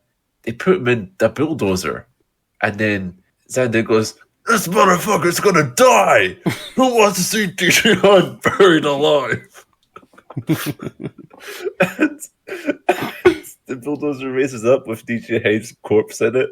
You see blood seeping out from the gaps in the bulldozer. I thought that was so awesome. It looks so cool. And then as the bulldozer slowly accelerates, original theme, yes, let's go. And it's an impromptu funeral, they say, for DJ Hyde. He's dead. And then they just they've dug out a wee trench. DJ gets dumped into it unceremoniously, and you just start digging dirt on him. He's gonna get buried alive, and then eventually Zandig goes, "Give me the company back," and he goes, "Okay, you're the boss." And Zandig's pretty happy about that. I don't know if you recognize this guy who he comes in and he tells Zandig, "Fuck you." So Zandig just slaps him down into the grave also. I'm pretty sure that was Joey Janela. Oh, okay. I see, alright. That makes sense then, because yeah. Yeah, it's funny for him to be DJ's shoot biggest fan, because I don't think that's the case in real life. But he is about to, I think Tournament of Survival First Edition is after this in the same year. And that's the one where he faces Zandig and they take a big, rooftop bump. Yeah. And, I remember in the Prelude promo, Zandig was, talking shit about Joey Janela too. So, yeah, that makes sense then. Right, so, it's crazy because Joey gets whapped into the grave with DJ Hyde, who, mind you, already acquiesced. He should already be, free from this burial. But because Joey Janela talks shit, they just start rapid fire burying both of them. And, at this point, Deej is like entirely red, and like he's just getting dirt in his eyes, so he's not even really singing. Which is like, just like flinching away from all this dirt in his fucking eye. And then they get back into the ring, do all the originals. They say, "Give it up for Josh Crane, yay!" And wow, I can't believe they're taking it back to 1999, even though all these guys are from 2005. Raven Bentley, he doesn't like DJ Hyde. That's basically what he says. And then I don't know what it is. I don't know who it is that Zandig's talking to. Where he's like, "If you don't like good shit, you're in the wrong fucking place." So yeah, I was trying to look up, like, because this feels like a new era of CZW has began, where at least in storyline, Zandig is their man again, and it doesn't last.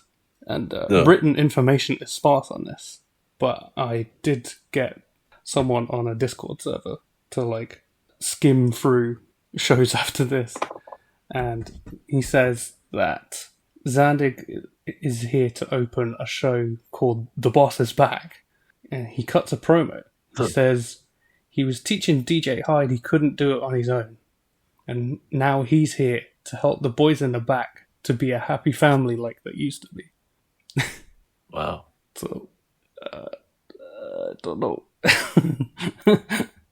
So right, so like, and apparently he really also fired MLJ and brings back Larry Legend, which is good.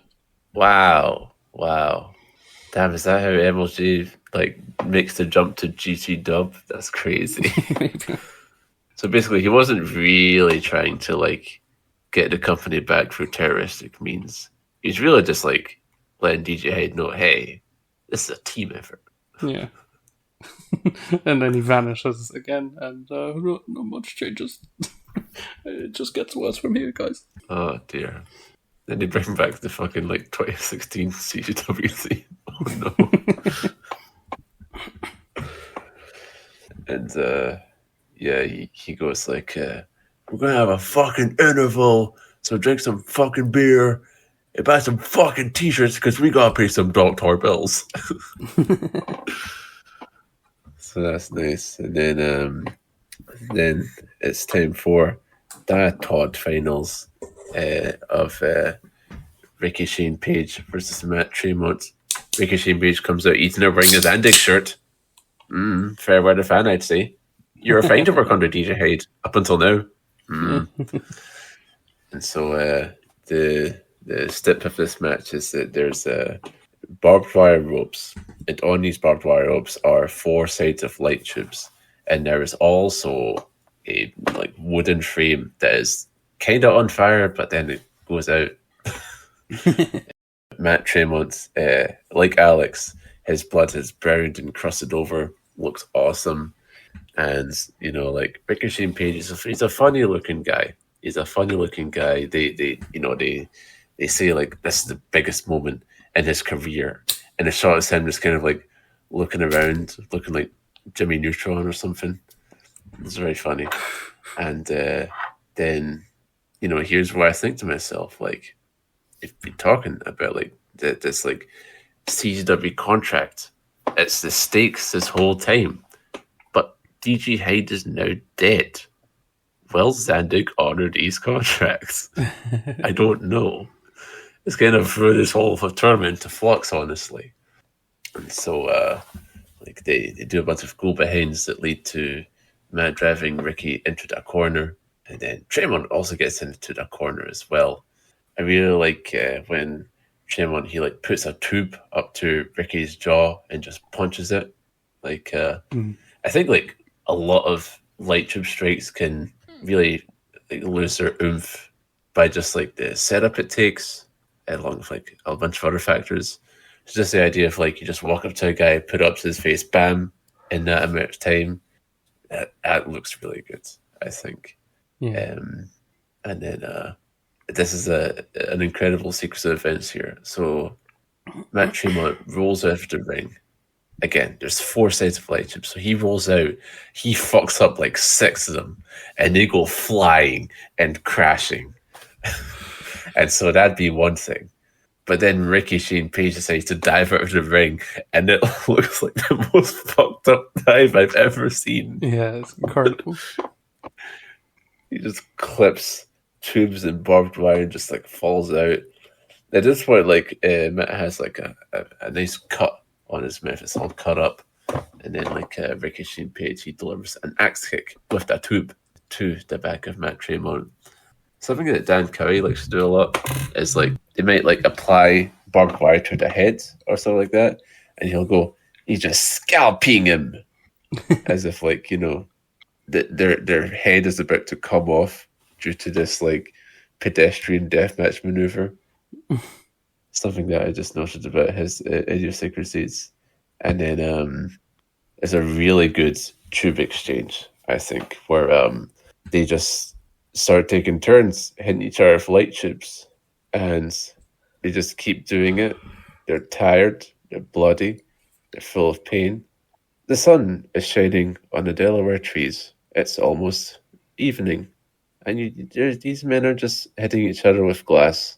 Yeah. And then they stand up, they got a second wind, more tubes, and then they look at each other, Yeah, very nice. It's a good ass sequence. Did you notice Tremont appears to be missing like a chunk of his cheek? Yeah.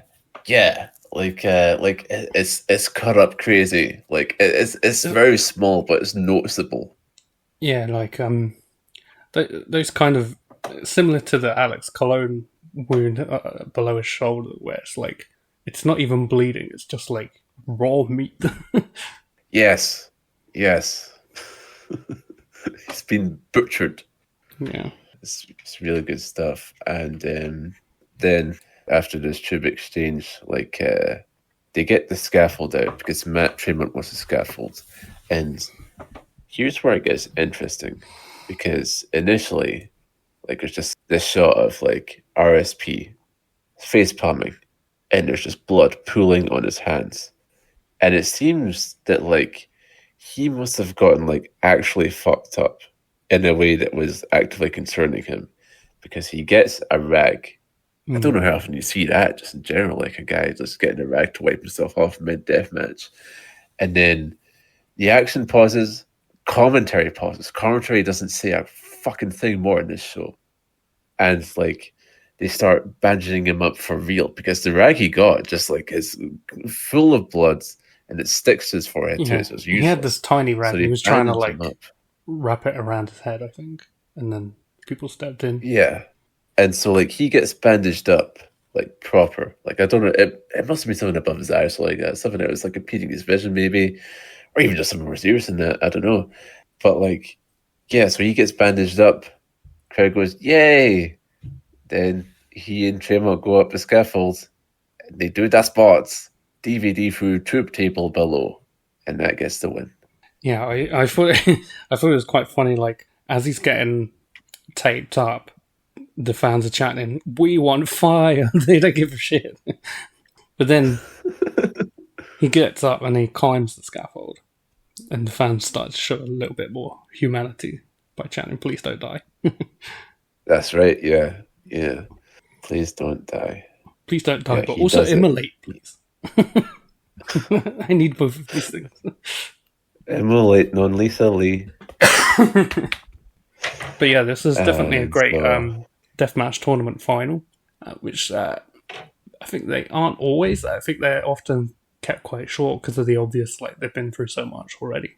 Yeah. You know, this one gets across like what you were saying earlier, like they've been through so much, and that automatically adds to the match, even if it's not on paper the craziest match of the card.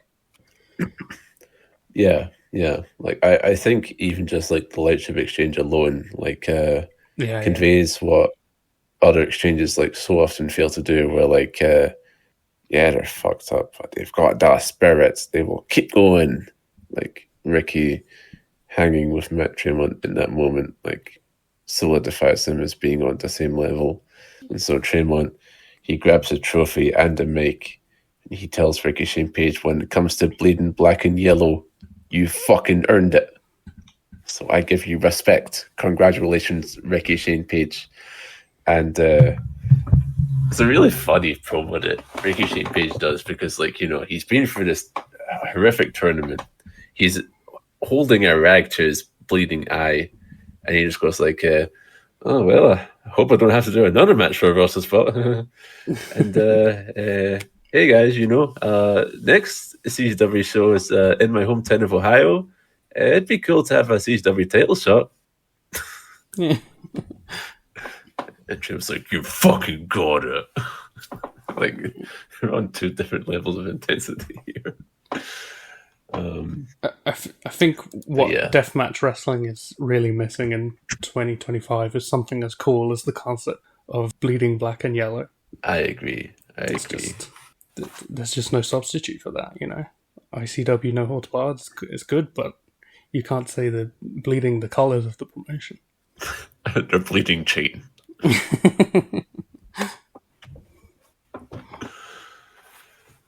Yeah, so a really good show. Like, yeah, you know, sort of like I was telling you, like, if I had just seen this alone, I would be like, "Y'all are wrong about DJ Hyde. He's a genius. You must let him cook." But I've seen the context, and I'm like, Yeah.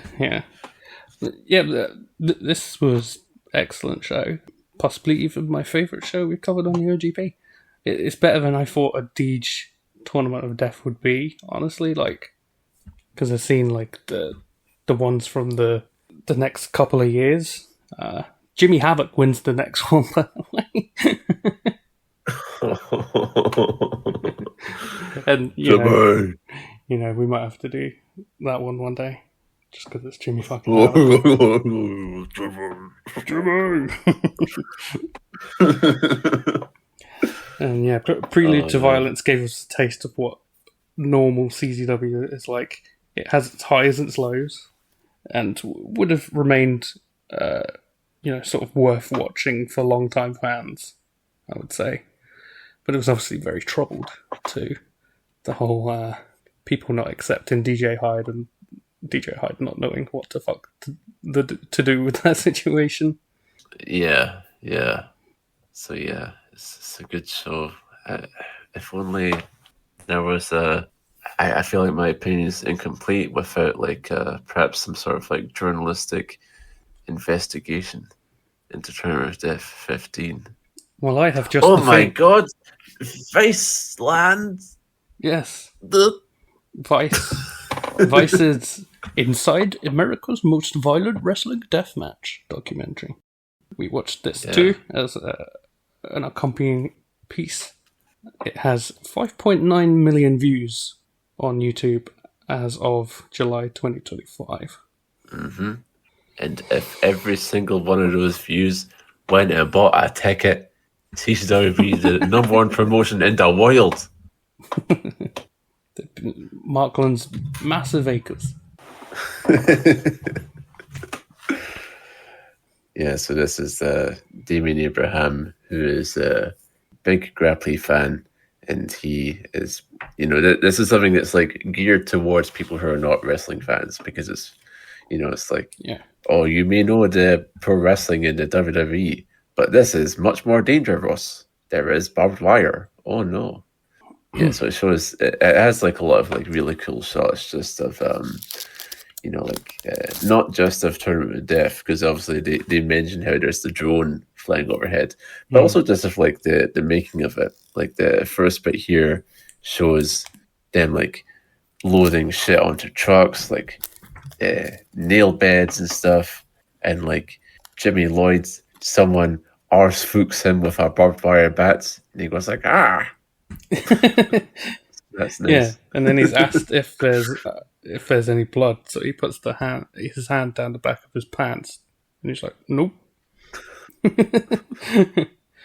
There's a cool shot where Conor Claxton's demonstrating why he prefers his baseball bats without barbed wire, because barbed wire ones get stuck all the time, and with a normal one he can be like, bam, bam, bam, and he's he's moving the bat. And David Starr, who he's talking to, flinches every time he draws back with the bat. He's like, oh. It's like, all right, David, he's not going to Pussy. We'll never see you on this tournament, David Starr. He's not going to brain you in front of a Vice cameras. Come on. And then a very classic shot as DJ Hyde gets introduced. It's a shot of him in the back of a lorry with another helper, and he's carrying like I'm not even sure what it is. It looks like fucking clothes hangers or something. Like that's what I was going to say. Yeah, like a vertical clothes dryer. Yeah, and it sort of just like snaps out of place and goes into DJ's balls, and he's like, whoo! He winces, and then the voice goes, DJ Hyde, and I got the best of 1 second clip of that ever. I feel like there has to be like some sort of like thing that acknowledges like DJ Hyde is not presented like I mean like right, he's presented as the face of CCW. His hard work in being the one man operation here is acknowledged. But I feel like on some level they're like, what the hell is this guy? Well, I feel like he must have been doing a bit of bullshitting, because one line is, DJ Hyde has travelled the world, competing for companies like WWE. What? No, he didn't. What did he tell you? Oh, yeah, I was working the Rock at WrestleMania. I mean, let's see here. I checked. Cage match. I checked. Yeah, like it's not even like developmental or anything. No. Damien Abraham, you did not fact check. I was thinking like, oh, maybe like if I look it up, there'll be like a sneaky 2006 dark match against fucking Luther Reigns or some shit. I don't know. Yeah, no. But no, nothing of the sort. So, don't know why they said that.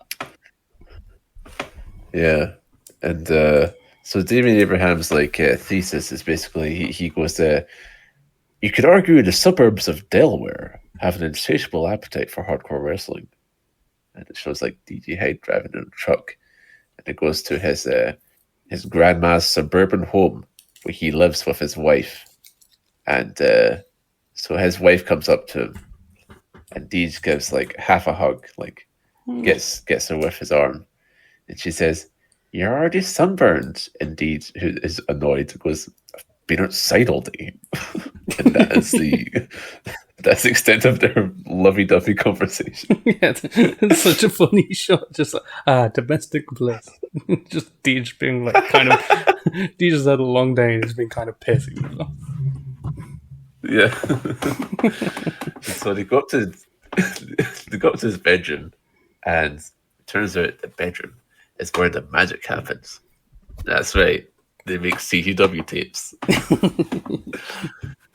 And I remember this sort of dynamic from when we talked to him, where like he likes to talk.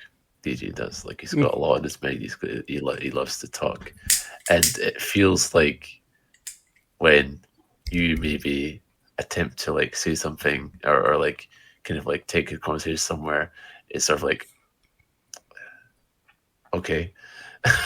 And then like like it feels like his train of thought has been interrupted, so like he'll I think it's like so the way that this starts out is that Damien goes oh, this deathmatch wrestling is pretty dangerous. Have you ever done anything that gets you in trouble with the law? And yeah, and that question is clearly like, do the states take issue with what you're doing or whatever?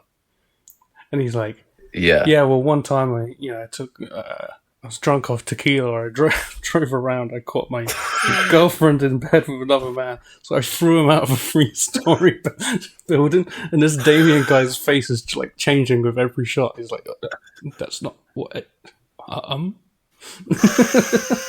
He doesn't know what to make of this story. I meant. Did you get in trouble for using glass? Yeah, I love how like so like you think to yourself, because he goes like, I had a scholarship on my first day. I fucked up my ACL.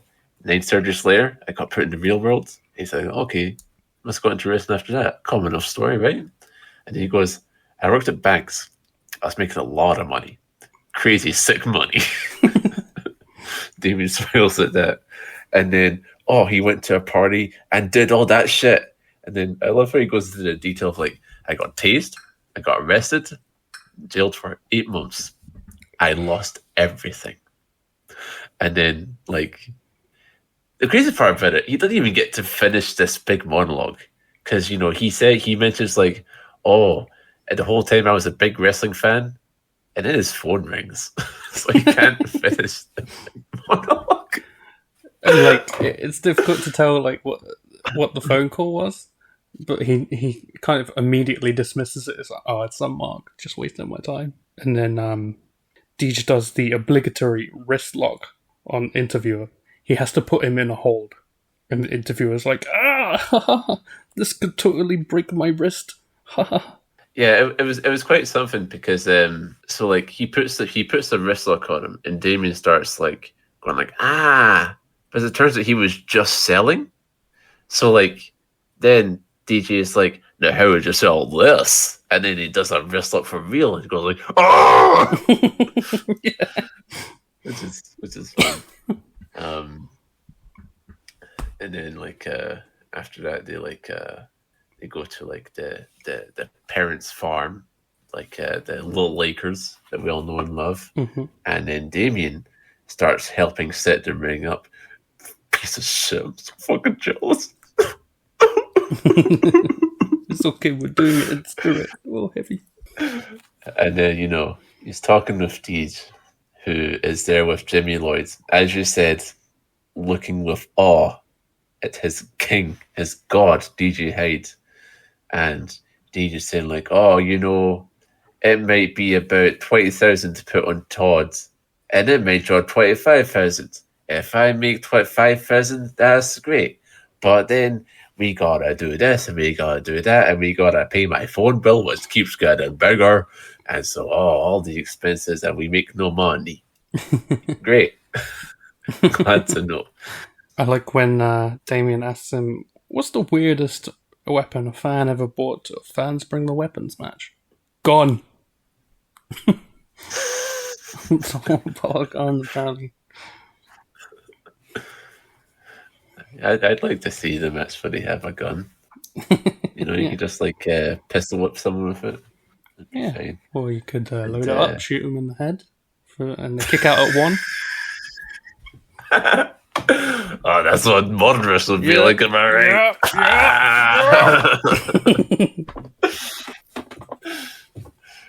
And there's a bit where like Deej picks up a chair, and the interviewer says, I'll take a back shot. Pause. man. Deej gives him a pretty hard back shot. Yeah. And it seems also, like he took some liberties. I was reading YouTube comments, and somebody said like, you should have told the guy to flatten his back out to make the surface as big as possible. But no, he just hit. Yeah, he just said, and he was like, it sucks at first. Damien is fucking in agony. and they go through the weapons, like the chair, like the gusset plate, and like he goes like, you know what this is for? And Damien's like, yeah, that's used for roofs. And DJ's like, yeah, it's used for roofs. And then this is a Kenzan. And it's like then they talk about like the big famous one was like Abdullah Kobayashi getting a Kenzan right in his head, and they had to do a big thing of pulling it out, which we'll see later on. And we actually get a shot here of the Todd trophy. That's a cute little guy on it, full of blood, tearing his shirt off. I like it. And then we get to the dynamic here, where explains that he is the bad guy. And that means they chant, "Fuck you, DJ," at him. But Zandig, he's like the Hulk Hogan. But, Zandig had kids and a job, so he was checked out. Deej handled Tournament of Death 8, and Zandig was like, "You're going to make a great promoter, kids." And then he bought the company by mortgaging his grandma's house. So, yeah. And then it comes to showtime. The cars are all here. Great shot of MASADA napping on a chair. And Damien does get some time with a bunch of competitors. Like, he talks of Tim Donst to, as we said, like a deathmatch rookie. But he really enjoys it and he wants to be versatile. And Conor Claxton says the biggest obstacle is the mental. Once you get past the mental, then it hurts, but it's fine. And MASADA, he doesn't really say like a lot of substance, but he's just got a very cool voice and temperament, sort of like a Hardy-esque voice almost. Yeah. He doesn't go into like the F-bombs of his famous promos, but that's fine. And then he does a wee vox pop with the fans waiting, and he goes like, like you might think of Zandig and Matt Tremont, but what if I said DJ Hyde? And they're like, "Fuck DJ Hyde. He puts himself over. 3 words. John fucking Zandig. Am I right?" And then you'll know this one well. DJ Hyde does the pre-show morale boost.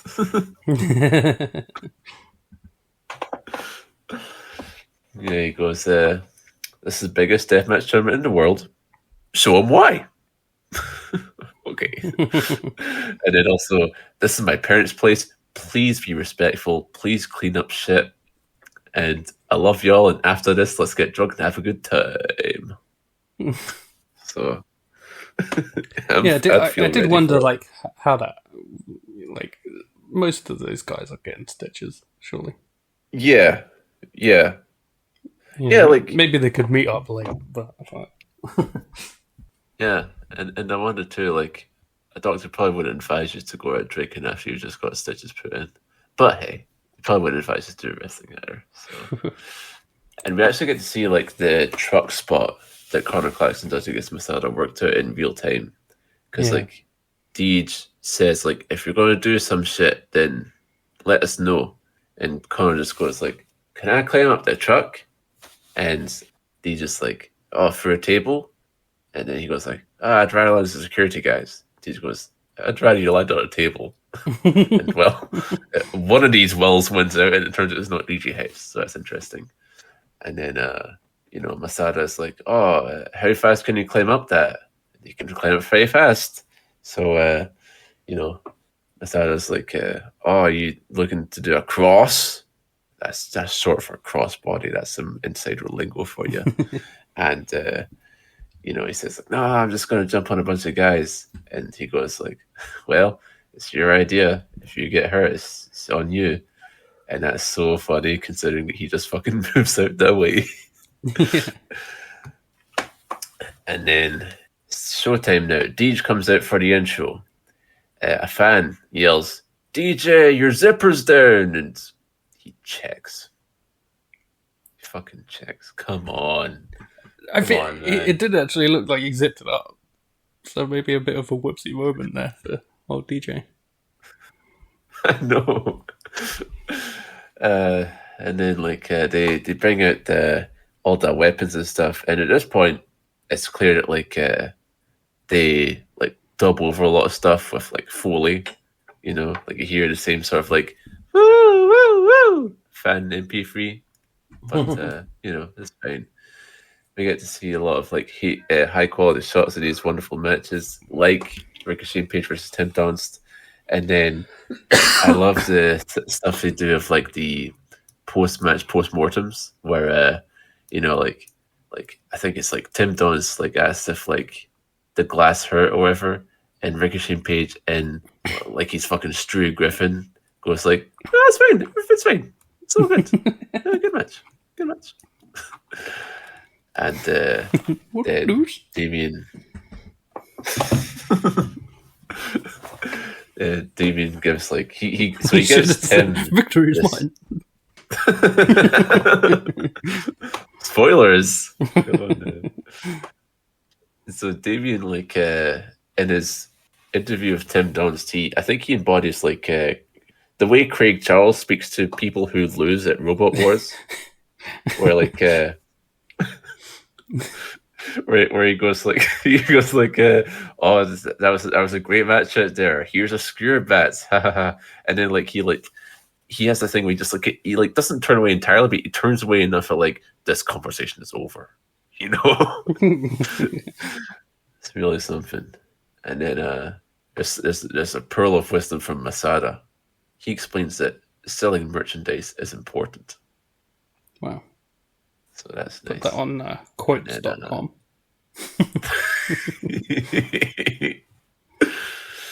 So they show Claxton versus Masada. And also match again to see Damien's freaked out by the skewers. He can't believe it.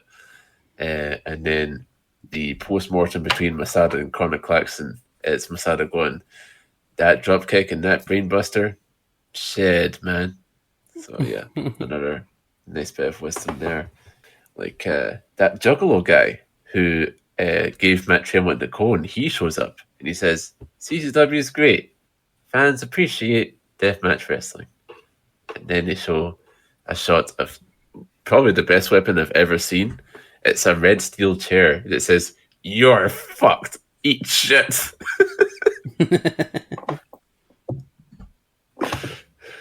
And then they kind of like cycle through the next couple of matches, like Cole versus Havoc, Tremont versus Cannonball, and where they get it is like this is where the Kenzan happens, and like this is like another level for Damien.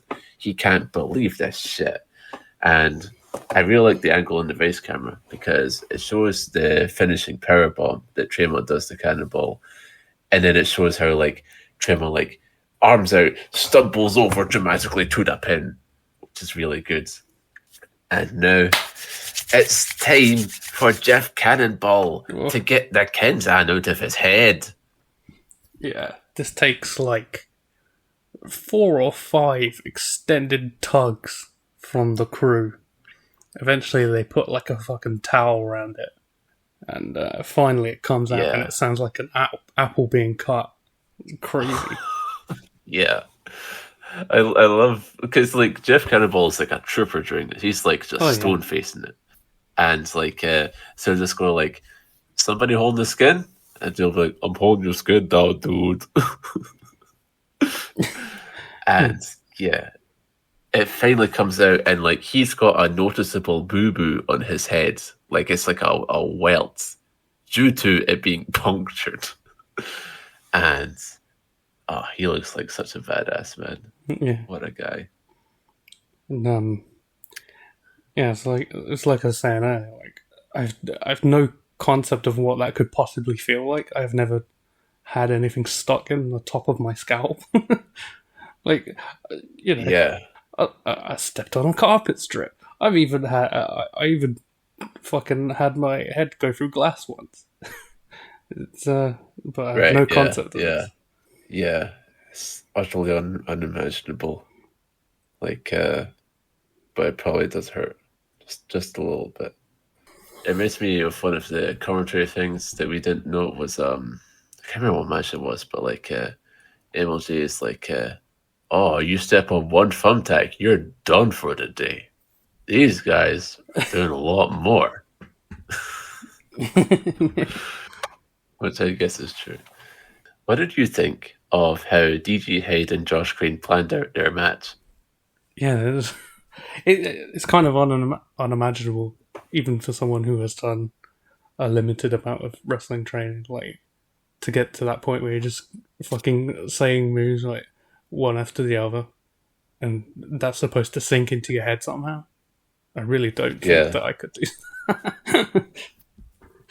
So like, Josh Crane will go, landing cutter, and DJ Hyde will go, bet, boom, no, bow, rolling, boom, sell to the corner, boom, boom. Yeah, it's like, what the... And I have no idea what the fuck you're supposed to make of that. Yeah, crazy. And I like the bit where Deej, he explains that he's been a heel pretty much his whole career, tried to go babyface a couple of times, wasn't accepted. So now he's like the final boss. Wow. He needs his royalties from Da Rock. I know. And at this point, they interview wife Lauren, who is always very afraid of DJ Hyde getting critically injured. She says she doesn't want to push him in a wheelchair, but she would because she loves him. Oh, that's nice. And, it probably is insane to be DJ's wife and see him. Well, it probably is insane to be DJ's wife, full stop. But especially when you have to see him having dirt shoveled on his big wounds on his big head, while 1,000 drunk dudes are like, "Yeah, fucking kill him." Yeah. Like she really does look on the verge of tears after he's picked up out of the grave. Like I really can't imagine what that feels like. Again, emotionally, that is just what do you compare that to? It's. And then we get a sneaky shot of Zandig going, "He's fine." Gives her a smile, gives her a kiss on the cheek. He's fine. And then you get some fucking crying emo music for this slow mo shot of DJ Hyde getting wiped off, and then a doctor helpfully reassures Lauren that the worst wound was the leg cut, got that cleaned up, everything else is just I'll come off in that shower. And then Deej goes, my back, there's flies on me. And we saw Jeff Cannonball toughen it out, but DJ just loves to complain. Yeah, his love of complaining beats out his machismo. Yeah, and then Damien goes, so how long till you start thinking of Tournament of Death 16? Probably Monday. And then they show Rickey versus Tremont. They show the We Want Fire chants. Then the finish. And then Damien is signing off. A Bubba Ray looking dude says, "Do you have a good time?" "Yeah, Suji fucking W." So yeah, it's pretty nice. Nice vibes to this documentary. It wasn't judgy or anything. No, not at all. And yeah, I think it gave a nice peek into the backgrounds that sort of made you appreciate a lot of stuff more.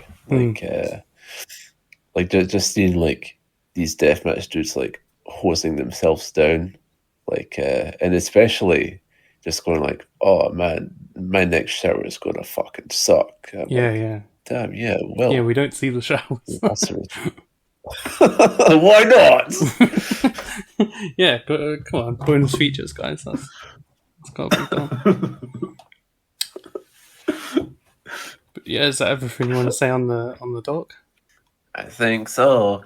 So I noted down some YouTube comments. Always. Oh shit! Always a very good thing to look through. So I got one first from April King 3575. That poor woman will one day bury her husband due to a serious injury caused by this crap. Wrong.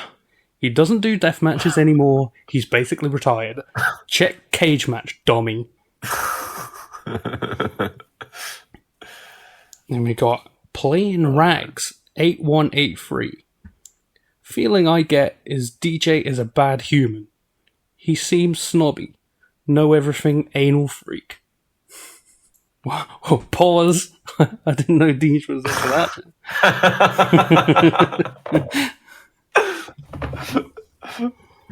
Oh my. Also wrong, he is my friend. Yeah. Bird person 6473 says, "Bro, The Rock really stole DJ's whole flow with the final boss stuff, yeah?" Correct. Ding, ding, ding, ding, ding. Dranza Jet Li 5126 says, "Dean Ambrose trained at DJ's wrestling school. That explains a lot." Loth. Also, I thought Dean Ambrose was trained by HWA. Were they falsely claiming that? Oh, that's a good question. I can't remember who his actual trainer's name is. Let's see. Trained by Les Thatcher, that's the guy. Yeah, Les Thatcher and Cody Hawk. So I don't know if that means maybe pass through there or stuff like that. Let's see. Yeah, his first CCW match in 2009. He's already been around for 5 years. Yeah, and been on TV as well. Yeah, I think that's another DJ lie, such as being in WWE. Oh, deeds. Kundalan Airport says, "Why is everything in the US of A so fake? Fucking Scams." Yeah, fuck America. I hope everyone in America had a miserable 4th of July. Fucking pricks. Yeah, that's right. Fuck CCW as well. Fuck this fucking show. It's fake. Yes. Then we got Ace Ventura RM4EL says, "If we go into my basement, you mean your grandma's basement?" Whoa. Ooh, burn. And then we got Ace Ventura RM4EL. "Is anyone able to verify this guy's supposed criminal record? He sounds like a fake tough guy and edgelord. Wikipedia doesn't say anything about him having a criminal record." Oh my god. Could it be the works criminal assault? Yeah, I didn't look it up. Is all of that shit public record forever? I don't know. I feel like it has to be. Let's see. There's a State versus Markland from 2005, but DJ he debuted in 2003. Yeah, and he says his career was after jail. So, oh jeez. Yeah. I wouldn't put it past him to sweeten that story. Then we got Ace Ventura. Second story window. Ace Ventura RM4EL. He's really going at him. He says, "Did he get called by a debt collector in the middle of the interview?" And then we got Ace Ventura RM4EL. "I gotta pay my mortgage." You mean my grandma's mortgage? Then we got Ace Ventura RM4EL. "If CCW was as popular as DJ makes out, they'd have a lot more than 1,000 people turn up to their shows." Then we got Ace Ventura RM4EL. "DJ was never at WWE." so that was a guy clearly watching the documentary and just as he hears things that he objects to, just sending a comment for each one. Yeah, just live tweeting via YouTube comment. It's pretty good. Yeah. So yeah, that was the documentary. That was all the comments that I noted down. Grapplometer. Yeah, the grapplometer. We need it to tell us what to actually think of the show. Yeah. So here it is now. Wait a minute. Oh my god. Not again. The bulldozer. Oh shit. The grapplometer has been thrown into the dirt. Grapplometer, are you ready to give me the fucking rating of the show? No, fuck you! Kill this fucker! Give me the fucking rating! Okay! 28! Oh, thank God for that. I thought it was going to not work again. It is a shame that we have to pummel it into submission for it to do its job right now. I think it needs some serious maintenance. Yeah. It's like an old TV, you just have to hit it a couple times. Yeah. So 28. That is the gospel. That's what to think. But what's next? Yup. Well, for our 20th episodes, I was like thinking it over. 21st, this right? Cannot just be. This is 19. No. This one is 19. Next one is 12. No. Oh. I'm pretty sure. No, 19 is Roaring Fire. Oh, is it? And this one's 20. Okay, and okay, this was 20. That's right. All It's right. very important that we get this number right. Yeah, I know, like, what the hell's going on here? I need to get that correct in the doc. Okay, this is the episode number is irrelevant then.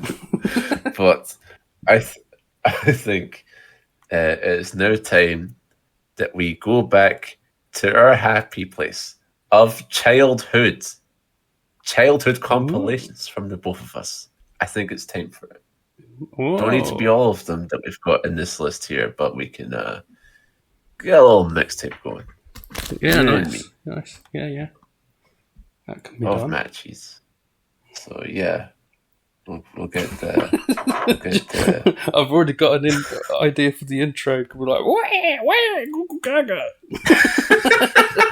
It's great, the most annoying shit of all time.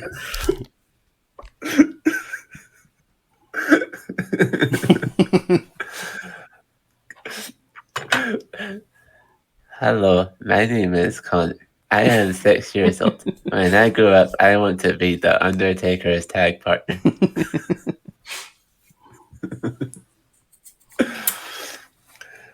So yeah. Hope you enjoyed the episode.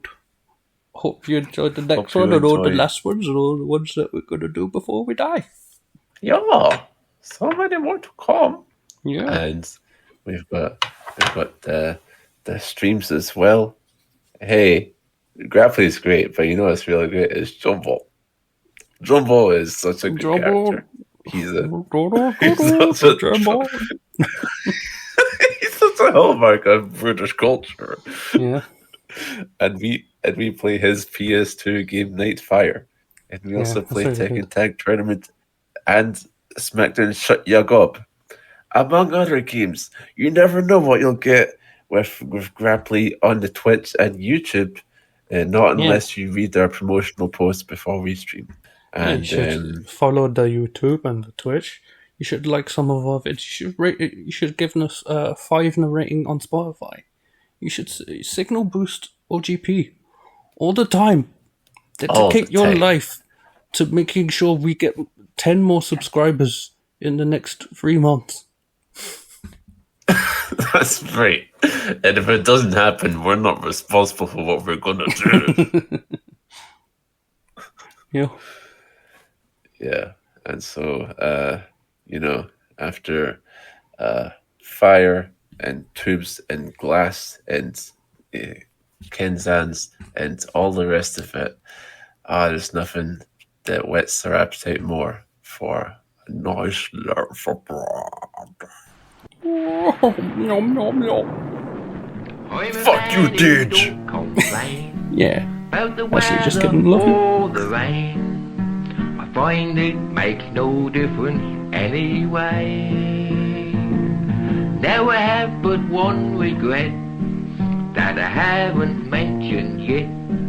It's all about the bread we get today. I can get myself a nice lobster or a nice broad apron crab.